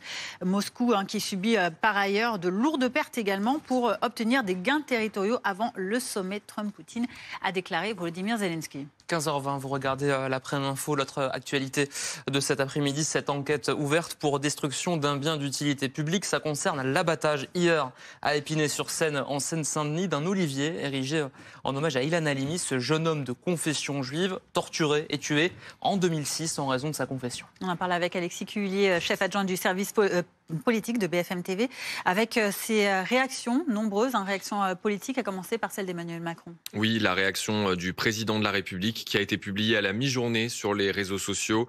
Emmanuel Macron qui commente avec beaucoup de gravité et de fermeté. Abattre l'arbre rendant hommage à Ilan Halimi, c'est chercher à le tuer une deuxième fois, dit le chef de l'État. Il n'en sera rien. La nation n'oubliera pas cet enfant de France mort parce que juif. Tous les moyens sont déployés pour punir cet acte de haine. Face à l'antisémitisme, la République toujours intransigeante, dit Emmanuel Macron. Quelques minutes plus tôt, un message avait été publié, cette fois-ci par le ministre de l'Intérieur, Bruno Retailleau. Ilan Halimi a été torturé et tué parce qu'il était juif. La barbarie de ces geôliers et assassins se poursuit dans la haine antisémite de ceux qui ont détruit l'arbre qui avait été planté en sa mémoire. On ne peut éprouver que dégoût et colère face à ce geste. Cette émotion donc au sein du gouvernement, au sein de l'exécutif, mais également dans les autres forces politiques. Regardez cette réaction d'Olivier Faure, le patron du Parti socialiste. Honte au profanateur antisémite, je cite, qui a dû penser que cet acte était d'un courage infini. À l'opposé de la classe politique, cette réaction d'Éric Ciotti, le président de l'UDR, un allié de Marine Le Pen, à Épinay-sur-Seine, l'arbre en hommage à Ilan Halimi a été abattu. C'est un abominable symbole de l'explosion de l'antisémitisme dans notre pays, dit le député des Alpes-Maritimes. Une forme d'union nationale pour condamner ce qui s'est passé à Épinay-sur-Seine.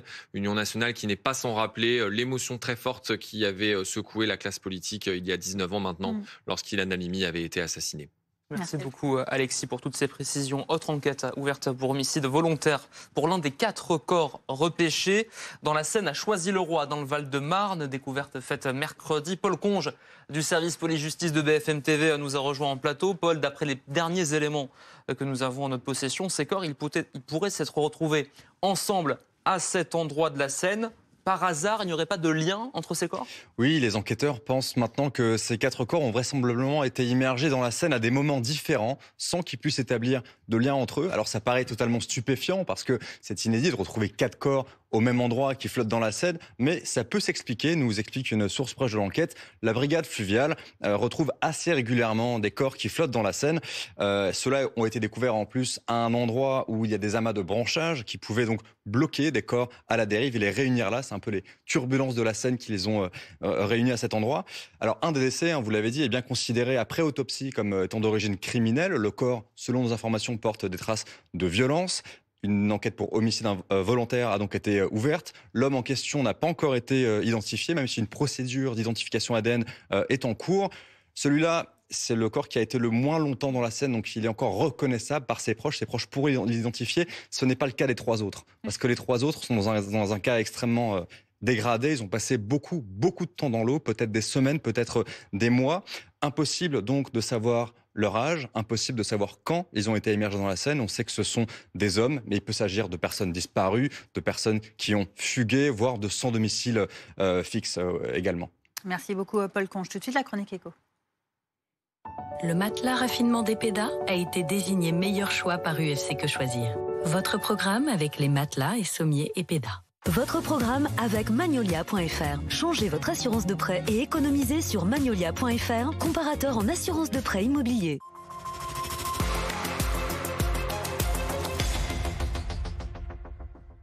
Nous sommes le 15 août et Notre-Dame de Paris célèbre cet après-midi l'Ascension, un jour de fête religieux, mais aussi pour l'édifice, un grand symbole. Il a rouvert il y a 8 mois et donc ça faisait longtemps que l'Ascension n'y avait pas été célébrée. Et depuis cette réouverture, il y a 8 mois, en décembre, la cathédrale a accueilli, écoutez bien, plus de 7 millions de visiteurs. Ça fait d'elle le monument le plus visité de la capitale. On voit ça avec Lounis Kelaf et Louis Gagnepin. C'est l'arrêt incontournable de sa visite. On va s'arrêter ici pour parler de Notre-Dame. Diana, guide parisienne, fait visiter la capitale à une vingtaine de personnes qui n'attendaient qu'une chose, être au plus près de Notre-Dame. C'est l'un des trésors de la France. Je suis impressionnée par cette façade, les sculptures et la taille de l'église. Pour la visiter avec ou sans rendez-vous, il faut également s'armer de patience. La file d'attente s'allonge et les créneaux de réservation partent très vite. Depuis sa réouverture en décembre 2024, Notre-Dame a déjà accueilli plus de 7 millions de visiteurs. C'est environ 35 000 par jour. En quelques mois, la cathédrale redevient le monument le plus visité de Paris. Posez-moi des questions. C'est le principe d'avoir un guide et pas quelque chose de préenregistré. Un regain d'intérêt également chez les visiteurs français, suscité par l'incendie de 2019. C'est souvent, ils sont émerveillés, ils voient bien que la restauration a changé énormément de choses. On a été marqués par cet incendie, on a vraiment cru que ça va être la fin, quoi. Et ça nous a touchés, quoi. Pour autant, le recteur de la cathédrale ne veut pas parler d'un effet de mode. Le renouveau de Notre-Dame, c'est le renouveau et l'intérêt montré par le patrimoine. C'est aussi le renouveau de la foi, parce que ce renouveau de la foi, il existe aujourd'hui chez les chrétiens. Le nombre de gens qui sont baptisés à Pâques le montre. Et le nombre de gens qui viennent à Notre-Dame pour prier, pour y vivre une expérience spirituelle, est aussi un signe que Notre-Dame a toute sa place au cœur de Paris et de notre pays. À ce rythme, Notre-Dame devrait terminer l'année avec 12 millions de visiteurs accueillis, soit 1 million de plus qu'avant sa fermeture. Le matelas raffinement d'Epeda a été désigné meilleur choix par UFC Que Choisir. C'était votre programme avec les matelas et sommiers Epeda. C'était votre programme avec Magnolia.fr. Changez votre assurance de prêt et économisez sur Magnolia.fr, comparateur en assurance de prêt immobilier. La météo. Ne perdez pas votre surplus d'énergie. La météo avec Fleuron Industrie. Installateur de batteries de stockage pour centrales photovoltaïques. Partir un jour. Cet été, partez l'esprit léger. Regardez la météo avec ImaProtect. Alarme et télésurveillance. La météo avec TGV Inouï. Il ne fait pas beau chez vous? Le soleil vous attend dans l'une de nos 200 destinations en France et aussi en Europe.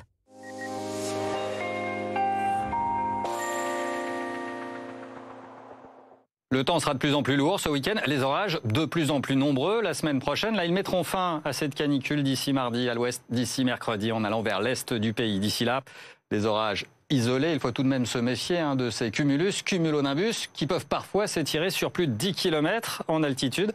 C'est une véritable fabrique à orages. Ces nuages peuvent donner de très fortes pluies en très peu de temps, de la grêle localement et de fortes rafales de vent à plus de 90 km/h. Ce fut le cas dernièrement dans les Alpes, dans le Massif central. Il faut dire qu'il y a beaucoup de chaleur pour alimenter ces orages.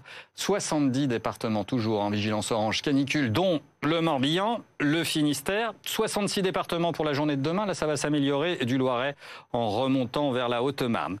Dans tous les cas, le soleil sera très présent ce week-end. Cet après-midi, on va surveiller un peu d'instabilité à nouveau du Grand Est en descendant vers le Massif central, notamment dans le Jura, les Vosges, jusqu'au plateau lorrain.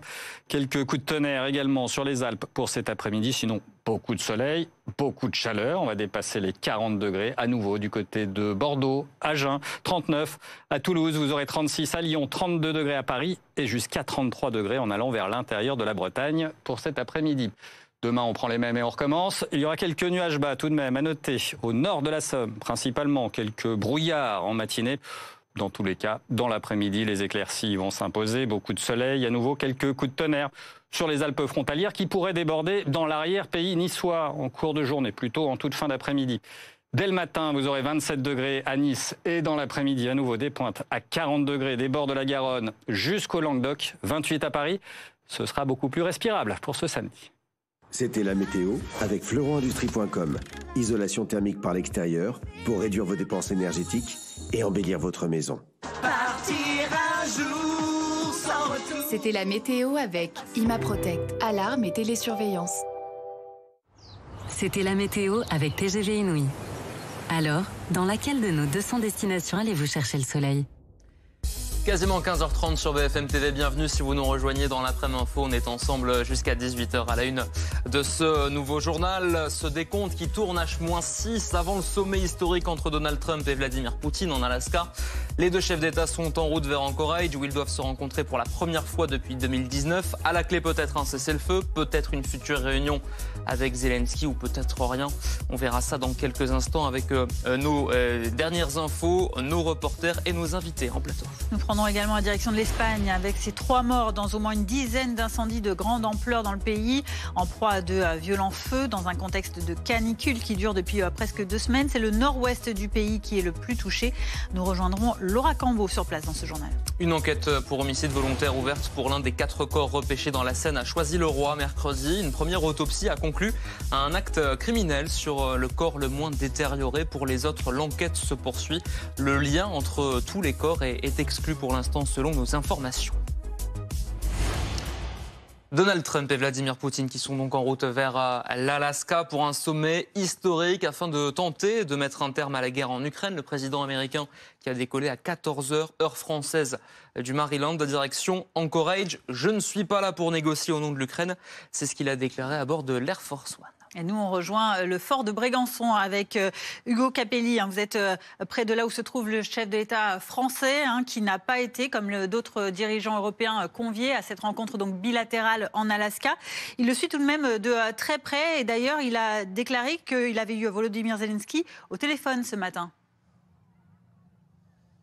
Oui, exactement. Le chef de l'État, Emmanuel Macron, qui, à sa façon, prépare le sommet de ce soir entre Vladimir Poutine et Donald Trump. Il y a eu de nombreux échanges téléphoniques avec d'autres chefs d'État ces derniers jours, y compris avec Volodymyr Zelensky, avec qui il a échangé mercredi en visioconférence. Et puis, depuis hier et encore ce matin, il y a eu de nombreux échanges téléphoniques. Toujours une relation très chaleureuse entre les deux hommes. Un dialogue constant, c'est ce que nous dit l'Élysée, entre les deux hommes. C'est vrai que c'est important cette précision car on a vu ces derniers jours Volodymyr Zelensky qui était mercredi auprès de ses alliés du côté de Berlin, qui était hier au Royaume-Uni avec Starmer. Il n'est pas venu en France et justement c'est l'information que nous avons pu avoir en milieu de journée, c'est qu'Emmanuel Macron et Volodymyr Zelensky devraient se voir à l'issue du sommet en Alaska. Il n'y a pas encore de date arrêtée ni de lieu, c'est encore évidemment trop tôt. Il va d'abord falloir effectivement que ce sommet en Alaska cela se termine. Ce sommet que va suivre de très près le chef de l'État depuis sa résidence de Brégançon. On imagine que les téléphones vont ensuite chauffer en fonction de ce qu'il en sortira, des déclarations de Donald Trump et de Vladimir Poutine qui seront scrutées de près. Il y aura bien évidemment des déclarations de la part des chefs d'État étrangers, notamment ceux qui soutiennent l'Ukraine, qui soutiennent Volodymyr Zelensky, qui préviennent d'ailleurs que si le cessez-le-feu qui sera proposé par Donald Trump à Vladimir Poutine n'est pas accepté par la Russie, eh bien il pourrait y avoir des répercussions de la part des soutiens de Kiev avec des sanctions économiques. Merci beaucoup Hugo Capelli avec Simon Pérez de Souza depuis Bormes-les-Mimosas dans le Var. Avec nous en plateau Nathalie Schrin, bonjour. Bonjour. Et merci d'avoir accepté notre invitation. Vous êtes franco-ukrainienne, membre de l'association Femmes Ukrainiennes en France. Qu'attendez-vous de ce sommet qui va démarrer dans près de 6 heures ? Déjà, je pense qu'il faudrait un cessez-le-feu, ça c'est sûr. Pourquoi on le demande? Pourquoi les Ukrainiens le demandent? C'est parce que tous les jours, toutes les nuits, tous les jours, toutes les villes ukrainiennes sont bombardées. C'est impossible à vivre, c'est impossible de dormir, de travailler, d'emmener ses enfants à l'école, etc. Et ça, déjà, si on pouvait avoir ça, ça serait déjà un premier pas. Quant à ce qu'on attend de cette réunion, mes amis, ma famille en Ukraine, ou les Ukrainiens de France d'ailleurs, on est très sceptiques. On se demande vraiment ce qu'on va pouvoir obtenir et à mon avis, pas grand-chose malheureusement puisque l'Ukraine n'est pas représentée, puisque l'Europe n'est pas représentée. Et ça, franchement, c'est quand même extraordinaire de parler de l'Ukraine sans l'Ukraine. Donc voilà, c'est dramatique, mais déjà si on pouvait obtenir un cessez-le-feu, ça serait déjà énorme. Restez avec nous, Nathalie Schrin. Alors justement, cette rencontre, on sait qu'elle est historique, pour le moins. Décisive, ce sera donc encore à déterminer. Derrière elle, il y a la volonté donc, du président des États-Unis d'organiser par la suite une réunion tripartite avec Volodymyr Zelensky. Reportage d'Anaïs Gérard. Pour Donald Trump, c'est un point de départ. Une entrevue qui pourrait en déclencher d'autres, ou à l'inverse, fermer toute tentative de négociation. Je pense que ça va être intéressant. Nous verrons les positions de tout le monde et je saurai dans les 2, 3, 4 ou 5 premières minutes si ce sera une bonne ou une mauvaise réunion. Et si elle est mauvaise, elle se terminera très rapidement. Un rendez-vous fixé ce soir, 21h30 heure française. Donald Trump se veut optimiste. Je pense que le président Zelensky veut la paix. Je pense que le président Poutine veut la paix. On verra s'ils arrivent à s'entendre. Le président américain estime lui-même à 25% le risque d'échec de cette rencontre. Pourtant, il ne cache pas sa méfiance. Je pense que le président Poutine veut trouver un accord. Mais si je n'étais pas président, il voudrait prendre toute l'Ukraine. Mais je suis président et il ne fera pas le malin avec moi. De son côté, le chef du Kremlin salue les initiatives de Donald Trump. À mon avis, l'administration américaine déploie des efforts très énergiques et sincères pour mettre fin au combat, sortir de la crise et parvenir à des accords qui intéressent toutes les parties impliquées dans ce conflit. Donald Trump espère rapidement organiser une deuxième entrevue, cette fois en présence de Volodymyr Zelensky. Selon lui, seul un sommet les réunissant pourrait conduire à un accord de paix en Ukraine. Nathalie Schrin, cette rencontre, on a l'impression, à entendre certains, qu'elle ne va pas servir à grand-chose, que ça va plus être de la com ou en tout cas de l'image. Un point de départ, dit Donald Trump. Est-ce qu'en Ukraine, on a déjà la tête? On pense déjà à cette fameuse rencontre tripartite avec Volodymyr Zelensky, une rencontre pour l'instant qui n'est pas actée, mais qui est voulue par le chef de l'État américain. Il me semble que c'est le point de départ, c'est d'avoir déjà les deux côtés qui puissent se parler. Je sais pas comment on peut faire la paix sans l'Ukraine. Et je pensais à cette idée d'échange de terres, etc. Je dis mais en quoi on peut échanger des terres alors que la Russie s'est accaparée des terres qui ne lui appartiennent pas? On va échanger quoi? Donc tout ça me pose vraiment beaucoup de questions. questions. Les Ukrainiens sur place en Ukraine, c'est pareil, se posent beaucoup de questions.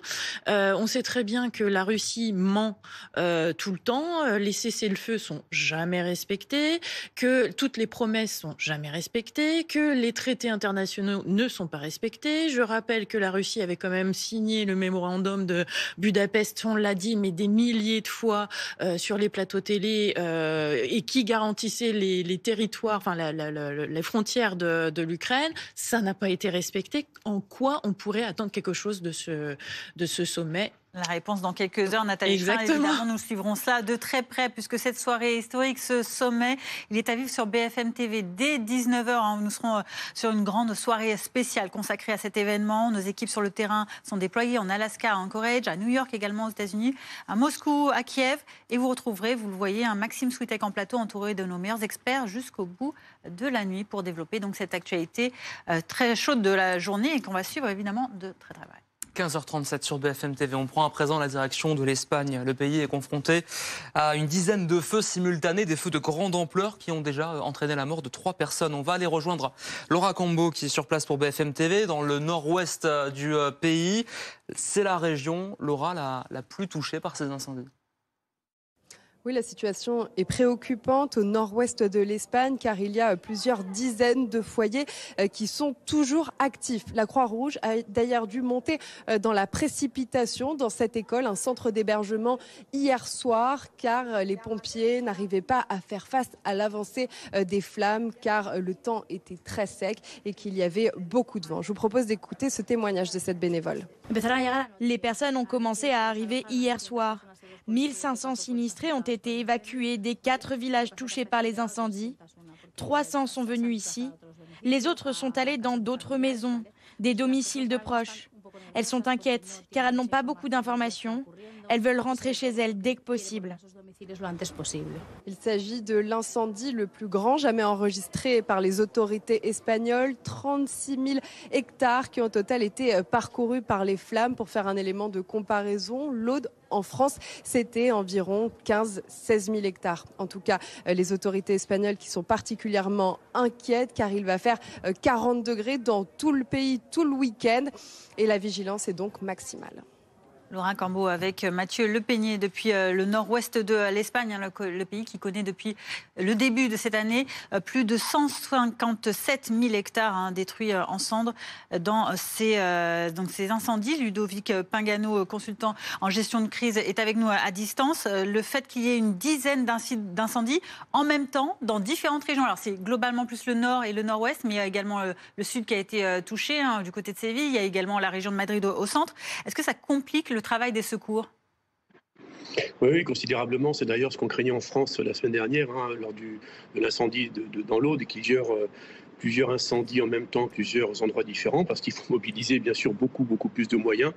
Donc ça rend la situation en Espagne particulièrement compliquée. Mais je voudrais aussi rappeler qu'il n'y a pas que l'Espagne qui est touchée par ces feux de forêt. Il y a la Grèce, il y a le Portugal, il y a le Monténégro, l'Albanie, l'Italie. Bref, c'est tout le sud de l'Europe qui est impacté par ces feux de forêt.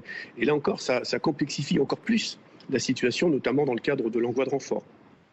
L'envoi de renforts européen, Ludovic Pingano, parce que les pompiers espagnols sont débordés, fatigués. On est au 12e jour de lutte, en tout cas de lutte dans un contexte en plus de canicule. Il faut dire que là-bas aussi en Espagne, ils connaissent une période de forte chaleur. Oui, l'Espagne est frappée depuis le début de l'année par de nombreux incendies. La canicule, bien sûr, aggrave la situation et le risque feu de forêt. Ils en sont, je crois, j'ai vu plusieurs chiffres, mais on en est à plus de 150 000 hectares de brûlés en Espagne depuis le début de l'année. Vous vous rendez compte que c'est considérable. Et donc ces renforts, effectivement, on peut compter sur les renforts européens parce que forcément, les moyens espagnols sont complètement dépassés par ces incendies. Mais comme les autres pays sont eux aussi frappés par ces feux de forêt, eh bien mettre à disposition des moyens au profit de l'Espagne est plus compliqué parce que chaque pays veut garder ses moyens pour assurer sa propre protection en cas de départ de feu. Oui, on a vu que de notre côté des Pyrénées, en France, on a eu droit justement et la chance d'avoir droit à ces renforts européens quand la situation nous a débordé. Là, c'est le cas en Espagne avec l'envoi donc de ces 2 Canadair français. C'est essentiel cette collaboration entre les pays européens pour s'aider dans ces moments de grande tension. bien sûr, elle est essentielle. Donc c'est 2 Canadair, mais également un avion de reconnaissance, d'investigation, un Beechcraft, donc trois avions qui ont été mis à disposition de l'Espagne. Donc oui, c'est primordial, mais malheureusement, demain, la France sera, déjà aujourd'hui, mais encore plus demain, la France sera confrontée à ce risque de feu de forêt très sévère, notamment dans le département de l'Aude encore, et dans le département de la Drôme. Et ces avions vont devoir revenir en France demain pour pouvoir assurer la couverture opérationnelle sur l'ensemble de la zone concernée. Donc on voit bien qu'on arrive à des limites dans notre organisation européenne pour répondre à tous ces incendies. Les Tchèques sont partis en Grèce, il y a des Grecs qui sont partis en Albanie, la France aujourd'hui en Espagne, vous venez de le dire. Le Portugal, très frappé, n'a pas encore fait appel aux moyens européens, mais a d'ores et déjà annoncé que ce serait fort probable dans les heures ou les jours qui viennent. Merci beaucoup Ludovic Pingano, vous avez raison de le souligner, le risque incendie est également important de l'autre côté des Pyrénées, de notre côté des Pyrénées en l'occurrence. De ce côté-ci aussi, on a la canicule qui nous accompagne depuis maintenant 8 jours. Loïc Rivière, on en a encore pour longtemps ? Oui, ça va durer jusqu'en début de semaine prochaine. Au moins jusqu'à mardi à l'ouest, jusqu'à mercredi en allant vers l'est du pays. Un mot sur ces incendies avec cette masse d'air qui nous survole. C'est la même qu'en Espagne d'ailleurs en ce moment à plus de 40 degrés. Vous voyez demain 2 départements qui seront en vigilance rouge pour ce risque d'incendie. La Drôme et à nouveau le département de l'Aude dans le même temps. 22 départements placés en orange. Parlons donc de cette chaleur, très forte chaleur à venir encore. Alors on dépasse déjà les 40 degrés pour cet après-midi. Ce sera le cas à nouveau pour demain samedi et ce sera le cas jusqu'au Finistère qui a basculé en vigilance orange pour la première fois d'ailleurs cet été sur ce secteur. Vous voyez les pointes attendues en Bretagne sur le Finistère, le Morbihan, à Rennes 33, 34 degrés, à Quimper jusqu'à 34 degrés encore prévus dans le courant de l'après-midi. Ça peut sembler modéré par rapport à ce qu'on connaît dans le sud du pays, mais les seuils de canicule sont un peu plus bas en Bretagne, aux alentours des 31, 32 degrés en journée et 18, 19 degrés la nuit. Les nuits seront tropicales à nouveau sur une bonne partie du pays. Ce samedi, à nouveau des pointes à plus de 40 degrés de la Nouvelle-Aquitaine jusqu'au Languedoc. Dimanche, la chaleur va peu à peu se replier vers le sud tout de même. Et en réalité, on va guetter les orages qui vont arriver progressivement par l'ouest en début de semaine prochaine. Orages potentiellement violents à surveiller pour la journée de mardi, notamment.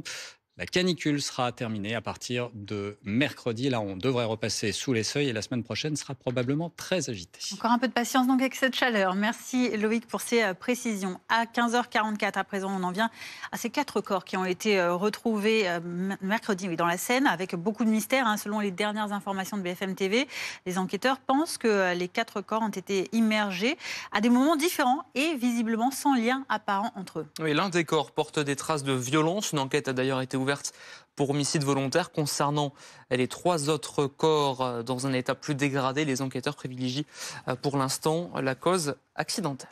Toujours dans l'actualité, cette déclaration, une réaffirmation violente de l'antisémitisme. C'est celle du président du CRIF après qu'un arbre a été abattu, celui qui a été planté en hommage à Ilan Halimi, ce jeune Français juif torturé à mort en 2006 par le gang des barbares. L'arbre planté à Épinay-sur-Seine a été sectionné, probablement à la tronçonneuse dans la nuit de mercredi à jeudi. Reportage de Laura Baquet, Margot Vizade avec Zoé Lamarche. Il ne reste plus que 20 cm de cet olivier. Dans le quartier, la profanation de ce symbole d'hommage à Ilan Halimi émeut.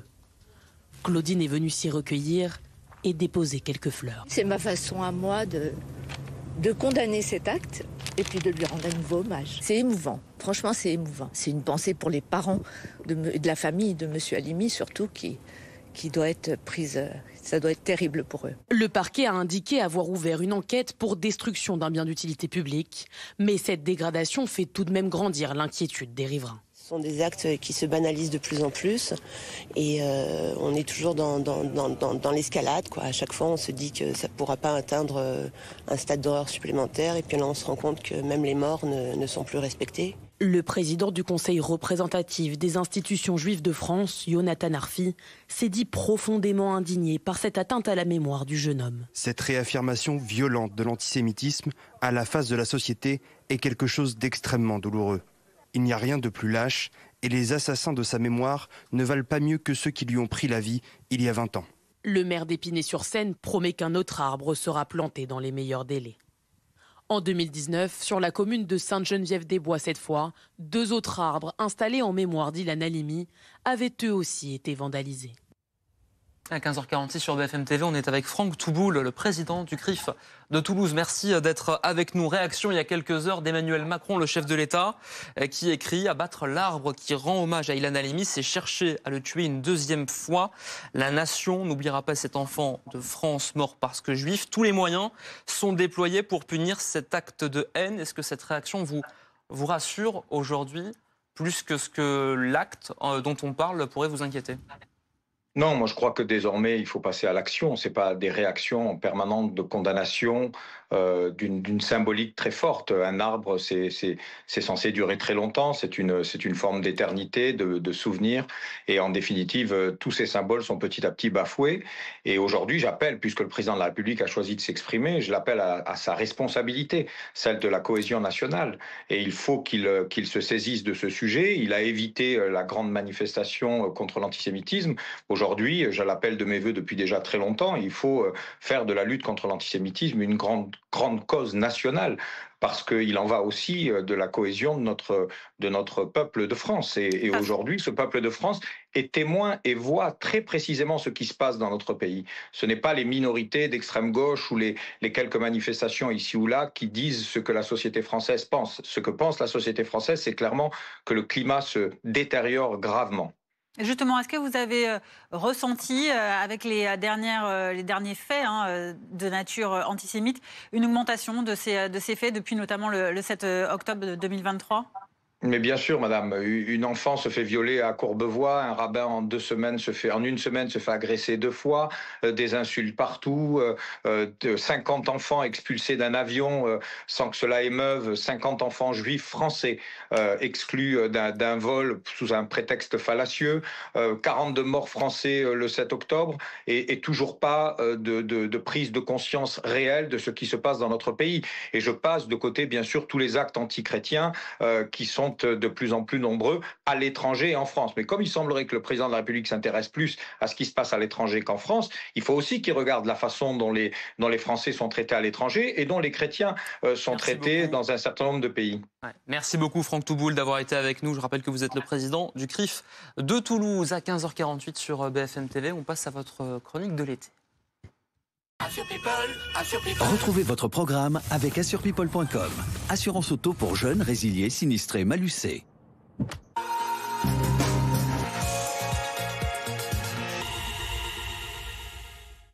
Avoir le sentiment d'être au bout du monde sans quitter le pays, c'est l'objectif que s'est fixé pour vous François Pitrel cet été sur BFM TV. François qui a parcouru la France et qui nous amène avec Louis Gagnepin aujourd'hui en Amazonie, ou presque. La végétation est dense et les souches d'arbres font penser à la mangrove tropicale. Nous ne sommes pas en Amazonie, mais bien sur les bords de la Loire. L'illusion est par endroits presque parfaite sur ce qui est considéré comme le dernier fleuve sauvage d'Europe. L'homme, il a tenté de la dompter, et je le dis bien tenter, et puis c'est un fleuve en fait qui est pas tant que ça aménagé. C'est pas un canal. L'endroit où on se tient là, quand on était en février, là on devait être peut-être 4 ou 5 mètres sous l'eau. Et le meilleur moyen pour découvrir le fleuve, c'est sûrement le canoë. Notre balade se déroule dans la région d'Anceny. 14 km de descente avec parfois des rencontres. Michel est un aventurier solitaire. Cela fait 3 semaines qu'il descend la Loire à la rame. 700 km dans une nature sauvage, loin du monde. Je ne m'attendais pas du tout à ce niveau de nature. J'ai pas vu de déchets, vraiment. Tous les animaux, tous les oiseaux, tout. J'ai vu des castors, ce qui est quand même incroyable, au bivouac le soir. Le dépaysement sans partir à l'autre bout de la planète, c'est ce que recherche Florian. À pied, à vélo, en bateau, il partage ses aventures sur les réseaux sociaux pour montrer ces endroits exotiques, pourtant situés dans l'Hexagone. En France, on a tendance à pas forcément savoir qu'on a un fleuve qui fait penser à l'Amazonie, des glaciers qui font penser à l'Islande ou à la Patagonie, etc. Et en fait, c'est vraiment d'arriver à, je pense, ouvrir les yeux. C'est une question de regard un peu différent, quoi. Et pour vivre cette aventure exotique sur la Loire, il vous en coûtera une vingtaine d'euros. Et puis ça fait du bien à la planète par rapport à un voyage en Amazonie qui aurait émis 2,4 tonnes de CO2. C'était votre programme avec assurepeople.com. Assurance auto pour jeunes, résiliés, sinistrés, malucés. Restez avec nous dans un instant, nous reviendrons évidemment sur l'actualité du jour qui concerne cette négociation entre Donald Trump et Vladimir Poutine qui va s'engager ce soir, peu après 21h heure française. Le président américain qui a déjà pris la route de l'Alaska, direction Anchorage, et à bord de son avion présidentiel, il a déclaré qu'il n'allait pas là-bas pour négocier au nom de l'Ukraine et qu'il était plutôt respectueux du travail et de la personnalité de Vladimir Poutine. Voilà qui annonce des négociations pas forcément en faveur de l'Ukraine. On en parle dans quelques minutes.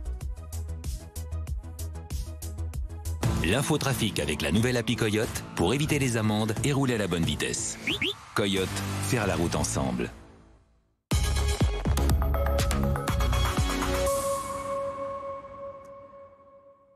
Vos conditions de circulation sur BFM TV. Alors aujourd'hui, c'est difficile uniquement dans la région du Rhône. Sinon ailleurs ça roule. Par contre demain ça va se gâter puisque ce sera rouge partout dans le sens des retours, rouge dans le quart sud-est dans le sens des départs. Ce sera orange partout ailleurs. Vous le voyez sur cette belle infographie. Restez avec nous sur BFM TV et surtout restez prudents.